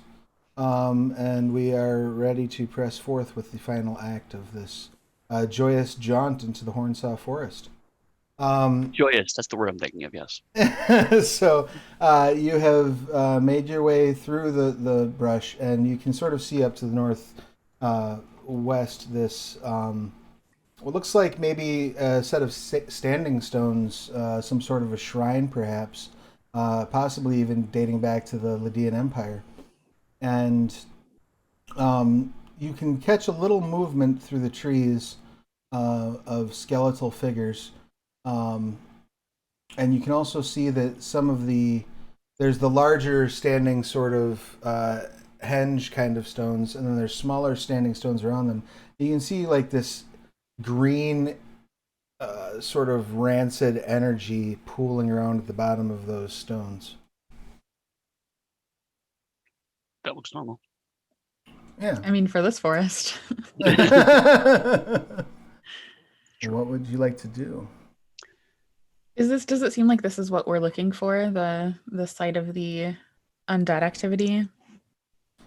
I mean, you have what appears to be a sacred site and what appears to be undead moving around. This is roughly, based on the map you were given, the location you would expect to find those things in. I think I should stealth for it again and see what I can see. Sure. That worked well last time, so yeah. Roll in the stealth. Did not do that well, but I have advantage. Yeah. Excellent. So yeah, feel free to move around pretty much freely as long as you're moving somewhere with cover. Yeah, I'm gonna stay like near the tree line. So as your vision kind of opens up, you can definitely see that there are skeletons sort of moving about in this I think I area. can see like 3 of them. Yeah, and they're carrying. You see they're. They each have like these open graves near them, and not like a formal like I dug this grave to have a burial ritual. Mm-hmm. Looks like the graves were initially dug like just to dump a body, and those, like you see one of them like pulling the remains up out of it and throwing them into a wagon. And you see like the remains seem to be like wearing what you're guessing by their quality and cleanliness despite being buried for some time, like magical garments of some sort. Some of them are even wearing like obvious magical armor. The skeletons or the corpses? The corpses that they're pulling up. You also see another one like has a wand. Like it looks as though the bones of the hand were magically fused around this wand to keep it in its hand. They're just sort of non-ceremoniously tossing these remains into these wagons. Do I have any kind of insight as a necromantic priest as to why they would be that way, or? Go ahead and make an Arcana check.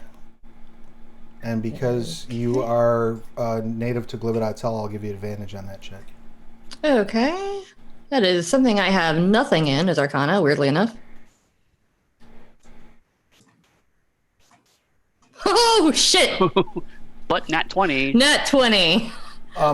One of your first memories is working in the stronghold of Lucian Dane. Lucian Dane is sort of one of the leaders of the council, the Necromancer's Council in Glibadatel. And he's a very innovative experimental wizard. And in his personal sanctum, he frequently has remains delivered to him and dropped down various chutes into the laboratories that he keeps in his basement.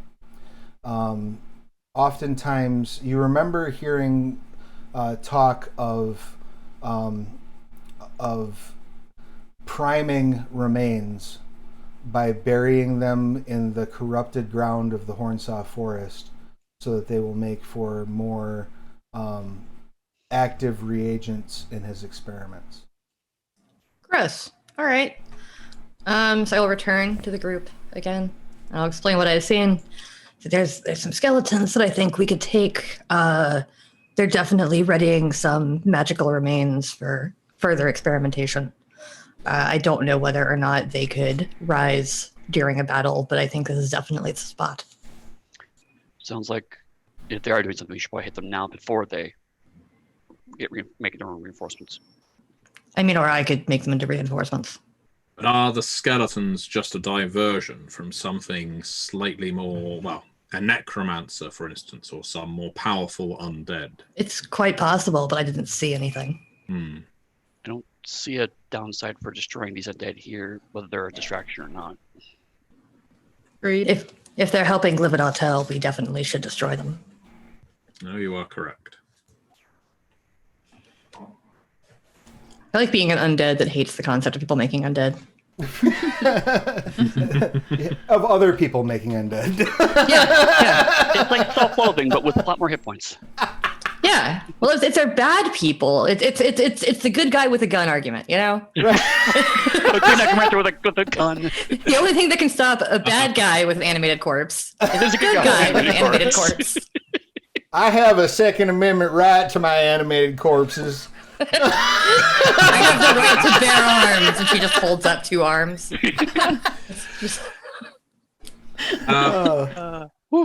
So I can, if as long as I'm supported, I can go in there and hit them with another sort of area effect spell. If the skeletons are at all clustered together, I can do another blood whirlwind, a blood storm.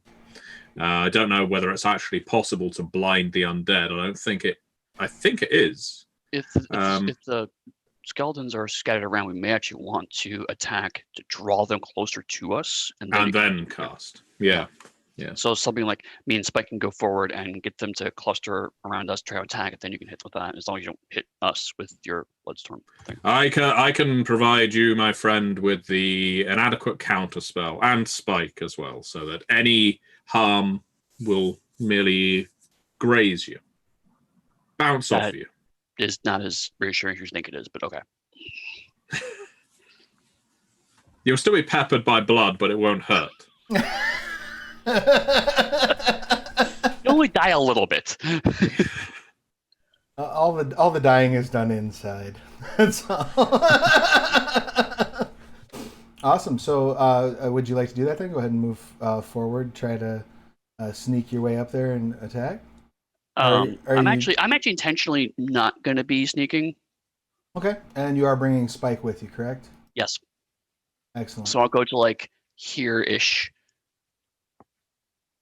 And Spike will accompany you. And Vetiver, you're staying close by but hidden, correct?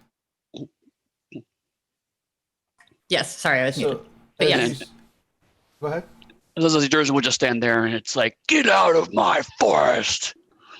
Excellent. Well, that didn't take long. That will, I think, draw their attention. And let's go ahead and just make an initiative happen. Oh, that's a good initiative, too.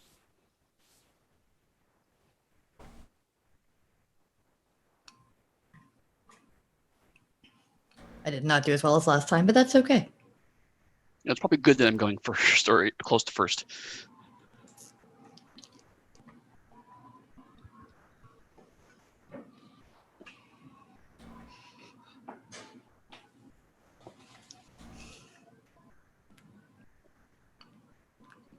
I like that Matthew changed to his Nello background and has just left it up this whole time. Right. It's secret. Nello. It's a picture of Mike Cheney on my background. Oh, Mike.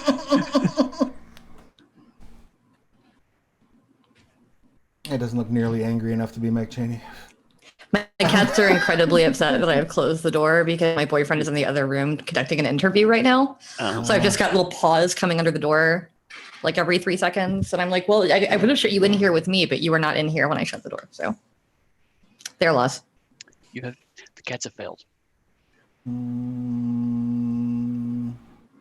Yes. Okay. And for some reason, your initiative is not coming through, Matthew. What did you roll? You got a 12. Mine came through as a 12, I think. Yeah, no, it's coming through on the chat. It's just not coming through for some reason in the initiative tracker. There's a weird automation problem. I shall reload my astral tabletop. I bet you it's a problem in the formula. I think you might have advantage on initiative, which might be causing the problem. Ah, yes, I do. Yeah. And if I choose to use it, yes, if I'm using my war fan of warning, so that means I have an advantage on initiative rolls. Also, all my allies within 30 feet cannot be surprised. Right. So it's worth being aware of that in case something's about to drop out of the trees.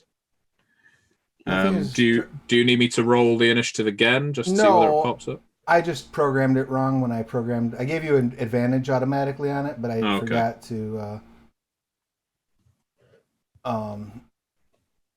make it actually go through. So that was my bad. All right. So the combat begins as this skeleton drops the corpse they were holding, except for its femur, which it is going to use as a club, and starts making its way toward you. And that brings us to Durzin. What would you like to do? Okay. Well, I was gonna do Mash True Strike, but it only lasts for a round, so I'm waiting to get closer before I do that. Okay. So instead, I'll do Ye Old Magic Fang. Nice. So me and Spike get our stuff up. And our goal is to kind of get them to the spot, so I don't really want to move. So I have a ranged attack, it looks like. Yeah. I don't know what weapon it is, but... that would be in the event that you were to throw something at someone. Okay. I'm about to say, it's like, I don't have a ranged weapon, but... I mean, if you want to whip one of your scimitars at them, they'll probably bring it back to you. Yeah. There you go.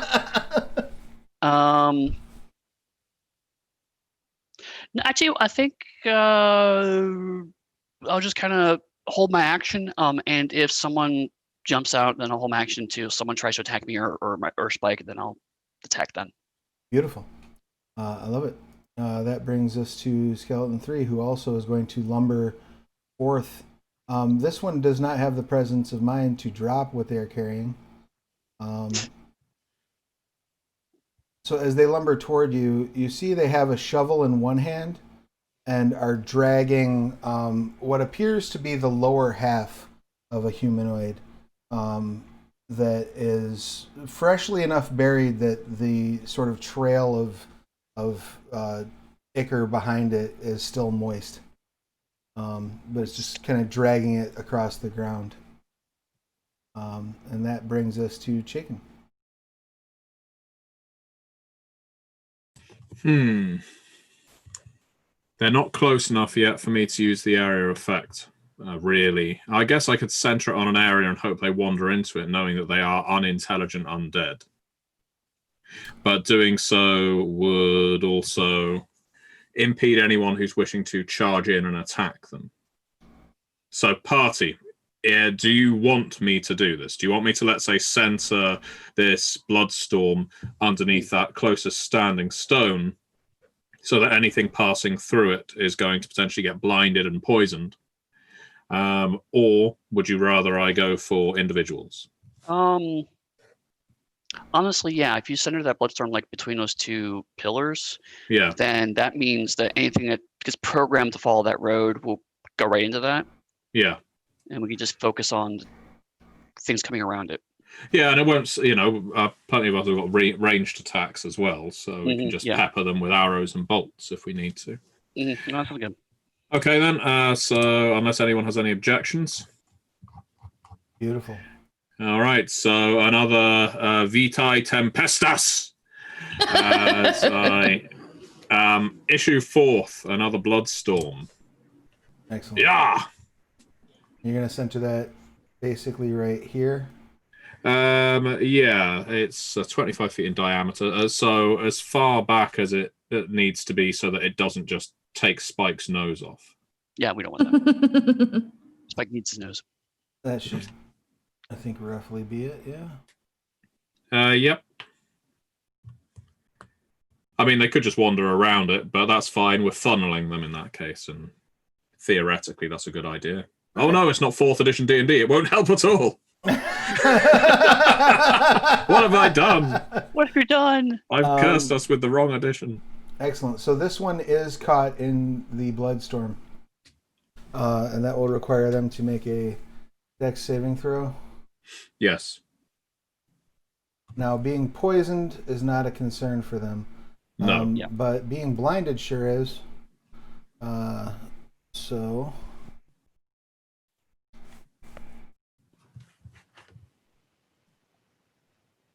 They do not make their Dex save. Good. So they are blinded, and they will take one... Well, they will take... They will still take poison damage. They're not immune to poison damage, just to the poison condition. So yeah, they won't have the status effects, but they will take the damage. Right. Excellent. That brings us to Rizzy. I feel like Sunsphere is where it's at for me.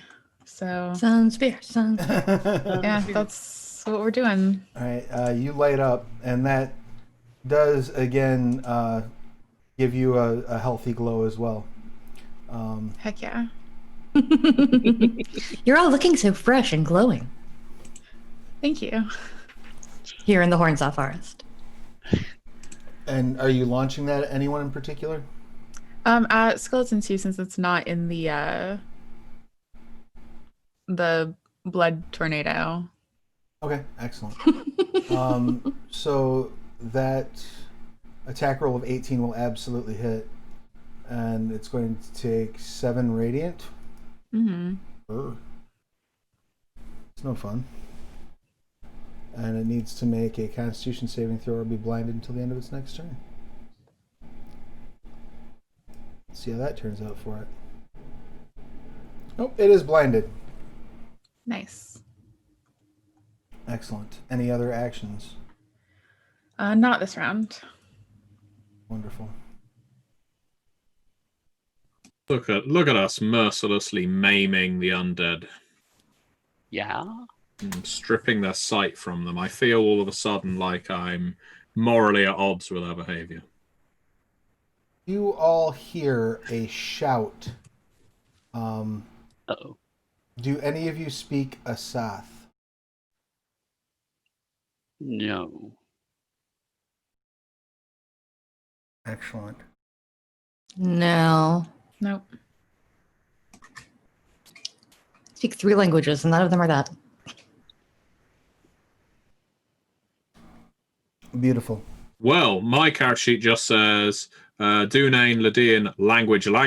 So yes. language. Yes, mine also says that. If it says language, that's because I didn't fill out more languages. Exactly. So I speak Asath and Slytherin, covering my bases. No, that doesn't mean you have extra languages. That means I didn't erase the ones you don't have. Oh, damn you. Yeah, I know. So you can see, I think you can see from where you're at, maybe. Way back there? Yeah, way back there, and Asathi come running out, shouting in Asath, and casting a spell in your direction. I'm sure it translates to, wait, this is a misunderstanding. We're on your side. No, if you'll note the spell that just appeared in chat, it is absolutely not a "we are on your side" or "do not run, we are your friends." Yeah. So I need Durzin, Spike, Vedavir to all make Dex saving throw? Dex saving throw. 24. Holla.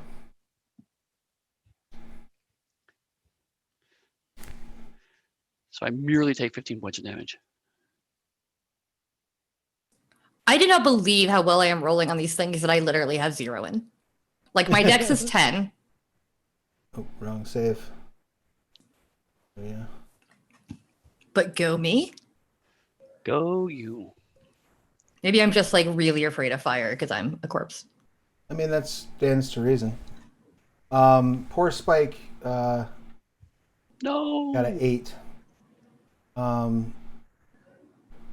So that's going to be... Thanks, Spike's deed. For those of you who made your save, you will suffer 15 fire. Those of you who did not make their save will suffer 30. Spike, we barely knew you. Doesn't that take Spike out? Yeah. No. Spike's gone. Spike drops. Oh, now it's personal. Yeah. As his smoldering body lies on the ground, you see the place where his alicorn is attached start to like crack and crumble, leaving a fresh new blade behind should you live long enough to harvest it. Well, I mean, sad for Spike, but gain new sword. It's true. And all you need is 8 hours to bond with another Hornsaw who's not actively hostile against you. Oh, shit. Just go to the store and get one of those. It's fine. Vetiver, it is your turn. Vetiver is going to move slightly so you can see what's going on. And I am going to use Custodians of the Unliving. So as an action, I can rebuke the undead in my presence with words gifted by Glividotel and etched into the soul of each wretched born. Each undead that can see or hear you, though I am unaffected, must make a DC 14 saving throw. If they fail, they're frightened for 1 minute. Oh, this is going to be beautiful. So yeah, all the skeletons and zombies and shit have to make the saving throw. And it's a what kind of saving throw? Wisdom. Oh, yeah, that's going to go great for him. Yeah, they're skeletons are known for being wise. All right, and what's your save DC? What's what? What's the save DC on it? 14.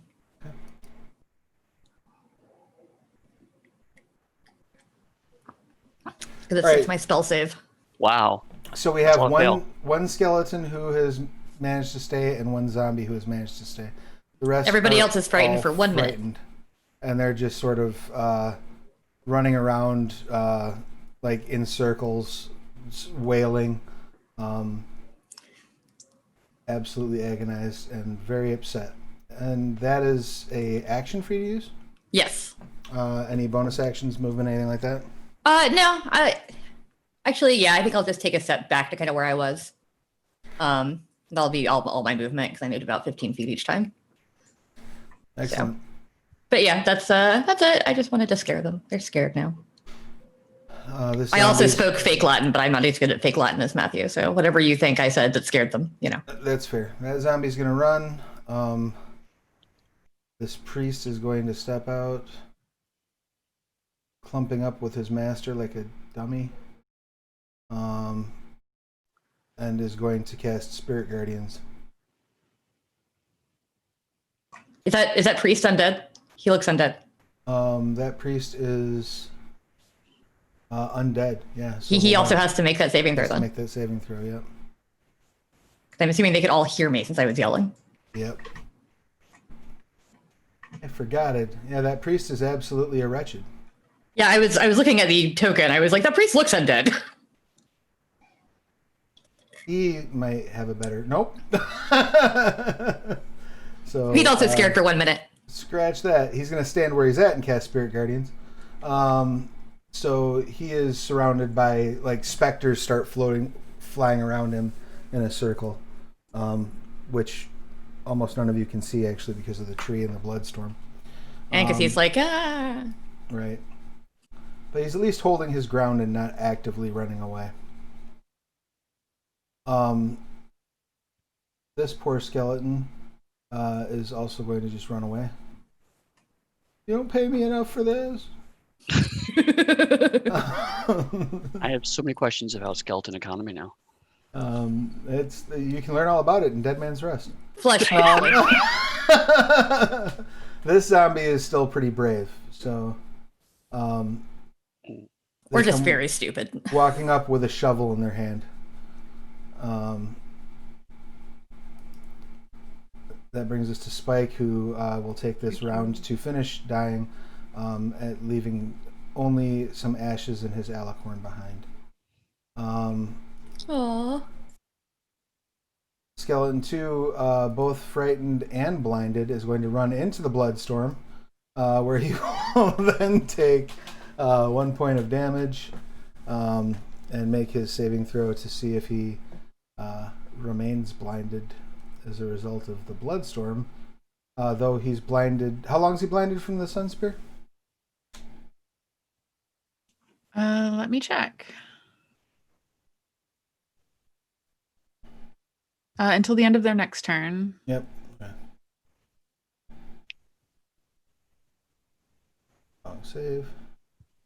Oh yeah, no, it's not great for him. So he's now in there and blinded, and slowly being eaten away by vaguely acidic blood. Durzen, it is your action. So, I wanted to ask, D&D has written, it takes an action to drink a potion, but I've seen a lot of people house rule as a bonus action. I always treat it as a bonus action. Sweet. Yeah. I'm going to drink my potion of greater healing. Yeah, my reasoning is that it's a use object, which is free to pull the potion, and a bonus action to work and. Right. Okay, so I'm going to get 10 desperately needed health back. Excellent. I'm sorry, I add +4, so it's 14 actually, so even better.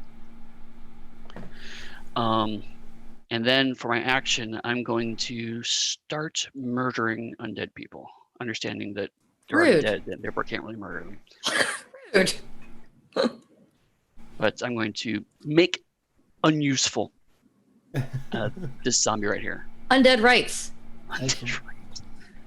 I already cast Magic Fang, so I would do Hornsaw Blade. That's 16? 16 absolutely will hit. 7 slashing. Excellent. And then my second attack. 14? Yep. Only 5. Okay, so a total of 12 slashing. Excellent.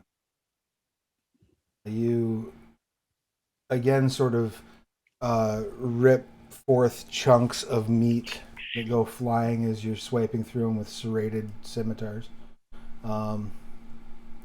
It's quite the sight. Skeleton 3 will take a point of damage for being inside. He's frightened and blinded, so he's going to try to run away, but unfortunately he turns and walks into the wall, keeping him exactly where he is. They're not very smart. Cheekin, it is your turn. What would you like to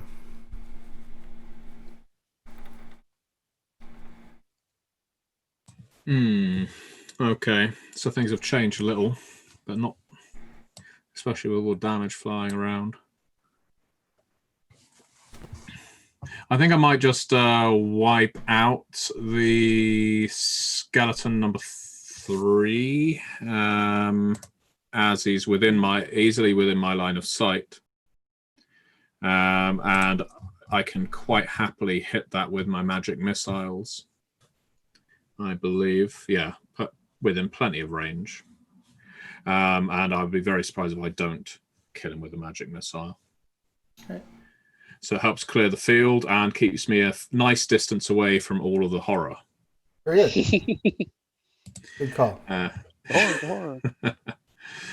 So yeah, I will need to add another 2d4. So we have 5, 11, 12, 13. Yep. I don't know if it'll quite put him down, but it should come close. Yeah, I think so. Yeah. Oh, yeah. Well, enough to stop him being a problem. Yeah, he explodes as the Bloodstorm throws out like shards of bone as it's spinning around. Shards of bone sort of fly out. One of them sticks in a tree, but the rest just sort of drop to the ground harmlessly. Any other actions on your Good. And I'm not going to move. I'm just going to remain where I am. Beautiful. Rezi, it is your turn. What would you like to do?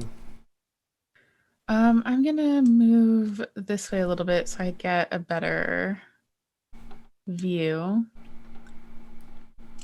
And sun spear this zombie or this skeleton here. The one that's inside of the Bloodstorm? Yeah. All right, you will have disadvantage on the attack because it's Bloodstorm. Bloodstorm. It's obscured. Yeah, you're aiming at a vaguely skeleton-shaped like silhouette in this spinning like hurricane of like blood and ichor. Because that's sense. pretty metal. But you got a 10, and a 10 will hit because these things are not particularly. So go ahead and. Excellent. 11 radiant. Yes. It shatters. Hell yeah. And then let's see. What is my range on this bow?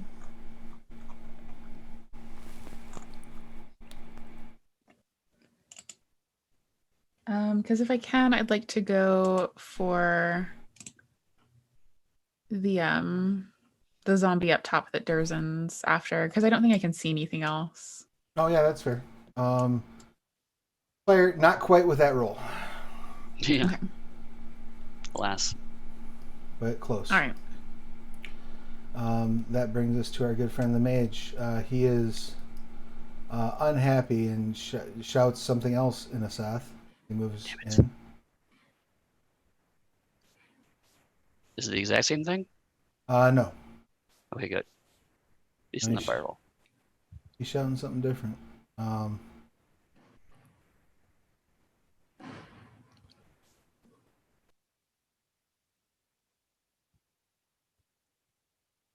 This will create a cone.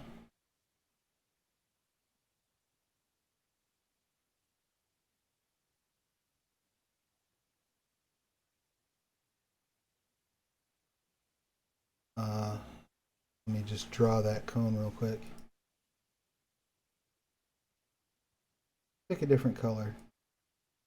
Go with this one. That's a nice, pretty color to represent what we're doing here. No, not. Don't grab the mage. Draw the cone. Yes, yes. Hit your minion.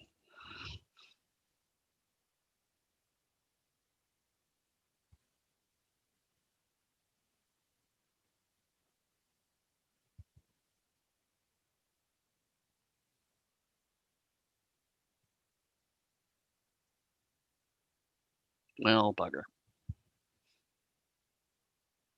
So everyone that's in that conical space right there,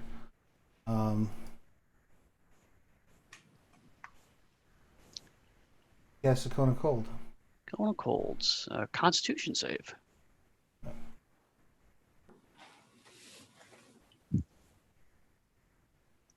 No, I'm gonna use my inspiration. Excellent, good call. And I rolled a 1. Oh no! Oh, do you like? No. So yeah, you'll take 43 cold damage. I assume that is not sufficient to. I have 40, so it is. Yeah, given I'm the one that needs to leave within 10 minutes. And, I didn't see that. Sorry. Damn it, Eddie! Should have thrown me into the breach. I mean, if you want to magically swap places with him through unknown spell casting, That's all right. Within the next 10 minutes, I will find a good way to die. I'm sure, or at least, I will find a good way to take down our opponent. Yeah, and probably be brought back. So yeah, he dropped a cold and cold. Eddie drop, and you're gonna run over and cast your wounds on him. No, I hit that by accident. Okay, so I am not nearly close enough. He is down, as of course is the zombie. That zombie's not. Also, it's a one shot. I'm not really concerned about saving anybody's life. That's a good call. That's right. After all the help I gave you, I see how it is. I am. I've already lost too many people to this forest. Second party I've lost. I think I just care more about taking out the undead and like dealing the blow to Glivodotel than I do about this guy who's been honestly kind of a jackass toward me. That's super fair. Absolutely fair. All right, so that brings us to Vetiver's action, though. What would you like to do? I am going to move forward 2, 3, 4, 5, 6, and I'm going to cast Ray of Sickness on that mage. Nice. He would love to allow you to do that, except he's got a counterspell. So. Womp womp. Womp womp. He counterspells your Ray of Sickness. Well, I tried. You did your best. Also, I only rolled for my 2d8. I rolled 2 apparently, so it taking 2 whole poison damage. Yeah, what a waste of a counterspell. Right? Yes, I totally destroyed his counterspell. That was my plan all along.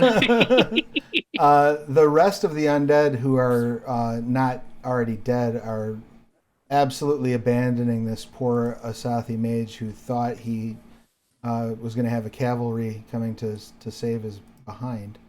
And so that brings us right back up to the top of the order. And that skeleton's dead. That brings us to Durzen. Go ahead and give us a death save, please. Yep. Deceased. Oh, death save, right. It should be on your thing. It's a D at the bottom. Excellent. You are one successful death save. Congratulations. If only one of us was a cleric.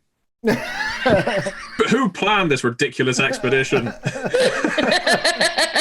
I can't imagine.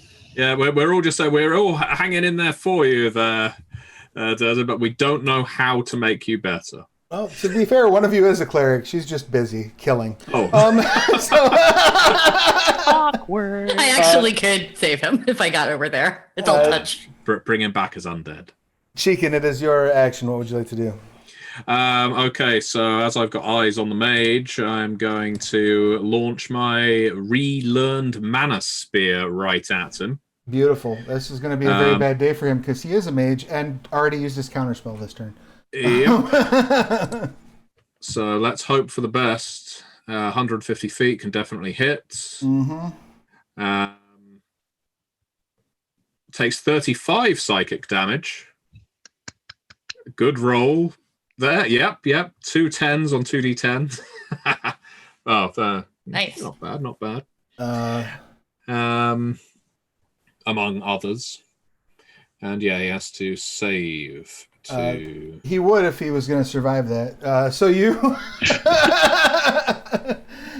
you put a mana spear straight through him, and he, sort of, his eyes go wide, and he makes... Ah! And he drops over dead. Stam de magia would be the Latin, apparently. Right. Love it. Totally legit Latin. Combat has ended. Does anybody want to go stabilize your buddy before he dies? Yeah, I can go stabilize him. No, I'm fairly certain he said he didn't have a reason to live if Spike was gone, and we should respect his DNR. I guess I can spare the dying and then Excellent. cure wounds. Or you can just let him lay there unconscious. That's fine too. No, I'll be nice. You have 4 hit points. Enjoy your life. Wow. Thanks. So as you have completed the thing, you do see these various open graves laying around, filled with bodies. Many of them have magic items attached to them. Several of them are wearing metallic armor of various sorts. And I would like, for the last die roll of the day, if Cheekin could go ahead and give me a Constitution saving throw, please. If who? Cheekin. Oh. You don't even know my name? I never bothered to learn it, honestly. Cheekinando. Yeah. Cheekin Ando. Cheekinando. All right. So. Ugh. So as you're interacting with these remains and getting all this stuff together, you sort of cart them up so that you can get them turned over to the people at Clan Butterfly. Maybe they'll know what to do with them. But you do notice, despite the fact that you're wearing still sleeve armor, which is basically cloth, you notice a a bit of rust start creeping up your hand. Oh no! Oh God, no! Corian! I do not deserve this fate. And then that's where we'll wrap things up. So, any questions, comments, complaints, or concerns about today's session? No, it was great fun, Travis. Thank you very much for running it. Thank you for playing. This was a blast. Thank you so much. Had we still had to fight that priest, I was going to try to pull a skeleton out of him. That would have been amazing. The road not taken. The frightening effect worked way too well. It did, yeah. I honestly want to play a Wretched in like a long campaign now. I had way too, like, I don't usually play clerics, but I had way too much fun with the spell list. This was great. Yeah. I'm glad you liked it. Before I know, Matthew, you got to hit the bricks, but before we run off, does anyone have anything they wanted to tell the class about, share? We'll start with Mother Man's Court, because you are not normally on the channel talking about what you got going on in the world. So anything you wanted to promote? I'm sure. I would love to promote my podcast, the D20 Dames, an all-femme D&D family-friendly podcast. We are getting close to, I don't think the season finale has aired just yet, so good time to get in there and catch up on the current season. We've got some live shows coming up in the future. You can check all of that out on d20dames.com. Yes, and please do. It is an amazing show Thank that you. is filled with amazing people. So send my love to them when you speak to them. Anything, Matthew, that you want to share with the class before we... Well, the obvious one is the Dead Man's Rust Kickstarter, of course, and I'm sure Travis will be promoting that heavily too, so do check that out. In fact, that is the only thing I'm going to promote, because you should really be looking out for it. We'll also be putting this on the Onyx Pathcast, but I'll let Eddie or Dixie talk about that. And I will say goodbye, and thank you very much, Travis, for running, and thank you very much, my fellow players, for playing. Thank you for being here. It was a blast. Bye, Matthew. Bye. And our cameras are going to be all wonky for the last few seconds, but that's okay. It's just I a thought few they seconds. fixed that now. There's like a thing where you can like snap to with the... Yes, but if you actually lose a number of cameras, like, it's a problem. Like, if the number changes, it gets wonky. But that's okay. We'll limp it to the barn. Dixie, anything you want to tell the universe about? Well, since Matthew threw it to me, and also I'm in his spot now, so that's pretty cool. I am Chicken Ando. I have taken over his body. I resurrected him. A second. Since Matthew did mention it, Matthew, Eddie, and myself do the Onyx Pathcast every single week for 2 years now. Oh, wow. So we do that. I think we've taken 1 week off in that whole time. If you're listening to this on the Onyx Pathcast, this could be very confusing to you, because our intention is to release this on the Onyx Pathcast. It's like a 3-parter. So either you're listening to it right now, or you could listen to it in the future, just by looking for the Onyx Pathcast. You can find me everywhere at Dixie Cyanide on social media, and you can find us at theonyxpath.com and the Onyx Path on all social media. Your breakdown. And also, Dead Man's Rust is awesome, and it's super metal, and I love it. Like, Yeah.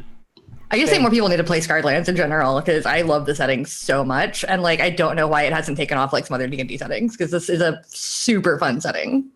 Well, thank you. It's been super, just mind-blowingly awesome to work on, and to see the work that It's got that people are unicorns that doing stab for it. people with their horns. Come on.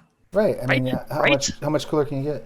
And Murdercorns. as you were explaining the inception of people listening on the Pathcast to you promoting the Pathcast, all I could think of is that scene from Spaceballs, like, when will then be now? Oh, yeah. Right now. Yeah, because I also don't know when we're going to be releasing this. So for all I know, they're listening to this in like February 2021, and the Dead Man's Rust Kickstarter is over. But they can probably still find it on BackerKit. Right. But yeah, like it's all kinds of confusing. Or time doesn't make any sense anymore. It's 2020. If things get very delayed, Dead Man's Rust is at Studio 2 Publishing and also available on Drive-Thru RPG.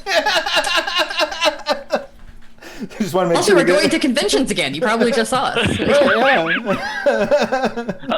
like on the sci-fi premises now. It's going to get too far out there. Yeah, a little bit. And then last but most certainly not least, Eddie, please, if you have anything to share with the class. Last little bit of Dead Man's Rust promotion. I did check. We have gained $300 on the Kickstarter since this stream started. So sweet. If folks with the stream and went to go back that, thank you so much for doing that. Every little bit certainly does help. And we are about $4,000 away from our goal. So that's really, really good. Yeah, we're super close, and it's only the first day still. So I'm very excited to see where this goes in the next, 28 days. Yeah, it's very, very exciting. And if you're into Scarred or maybe even if you're just on the fence about Scarred and you want to see a little bit more of what Dead Man's Rust has to offer tonight at, I believe, 9 p.m. Eastern, the Vorpal Tales crew will be running part 1 of their 2-part Dead Man's Rust adventure. So make sure. But not if you're on the Pathcast listening to this. It happened a long time ago. If this is February 2021. Right. Check the YouTube.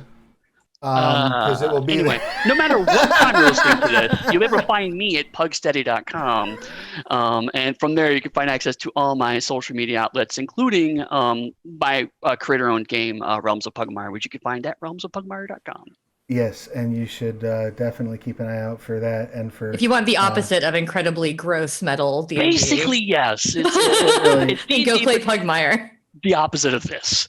Yes. In every right possible good way. Every way, but it's a beautiful thing. It disappears in my blue screen. It does. You have like a cool holographic foil cover.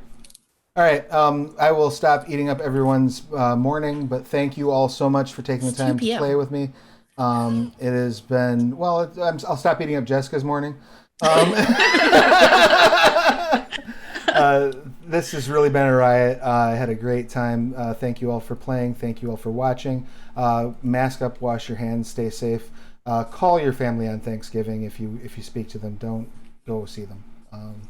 It's best to have a Skype Thanksgiving and not have an ICU Christmas. So. Although if it's 2021 and we have the vaccine, then do whatever you want for Thanksgiving. In that case, yeah. If you're listening on the Pathcast next year, hug everyone. As soon as the vaccine is there and you can, just hug people. Just hug strangers. Hug people you don't like. No, please don't hug me without my consent. Also, don't hug warts or unicorns. Don't hug them at all. They're very stabby. Ask first, but if people are willing to accept a hug, hug one another once you can again.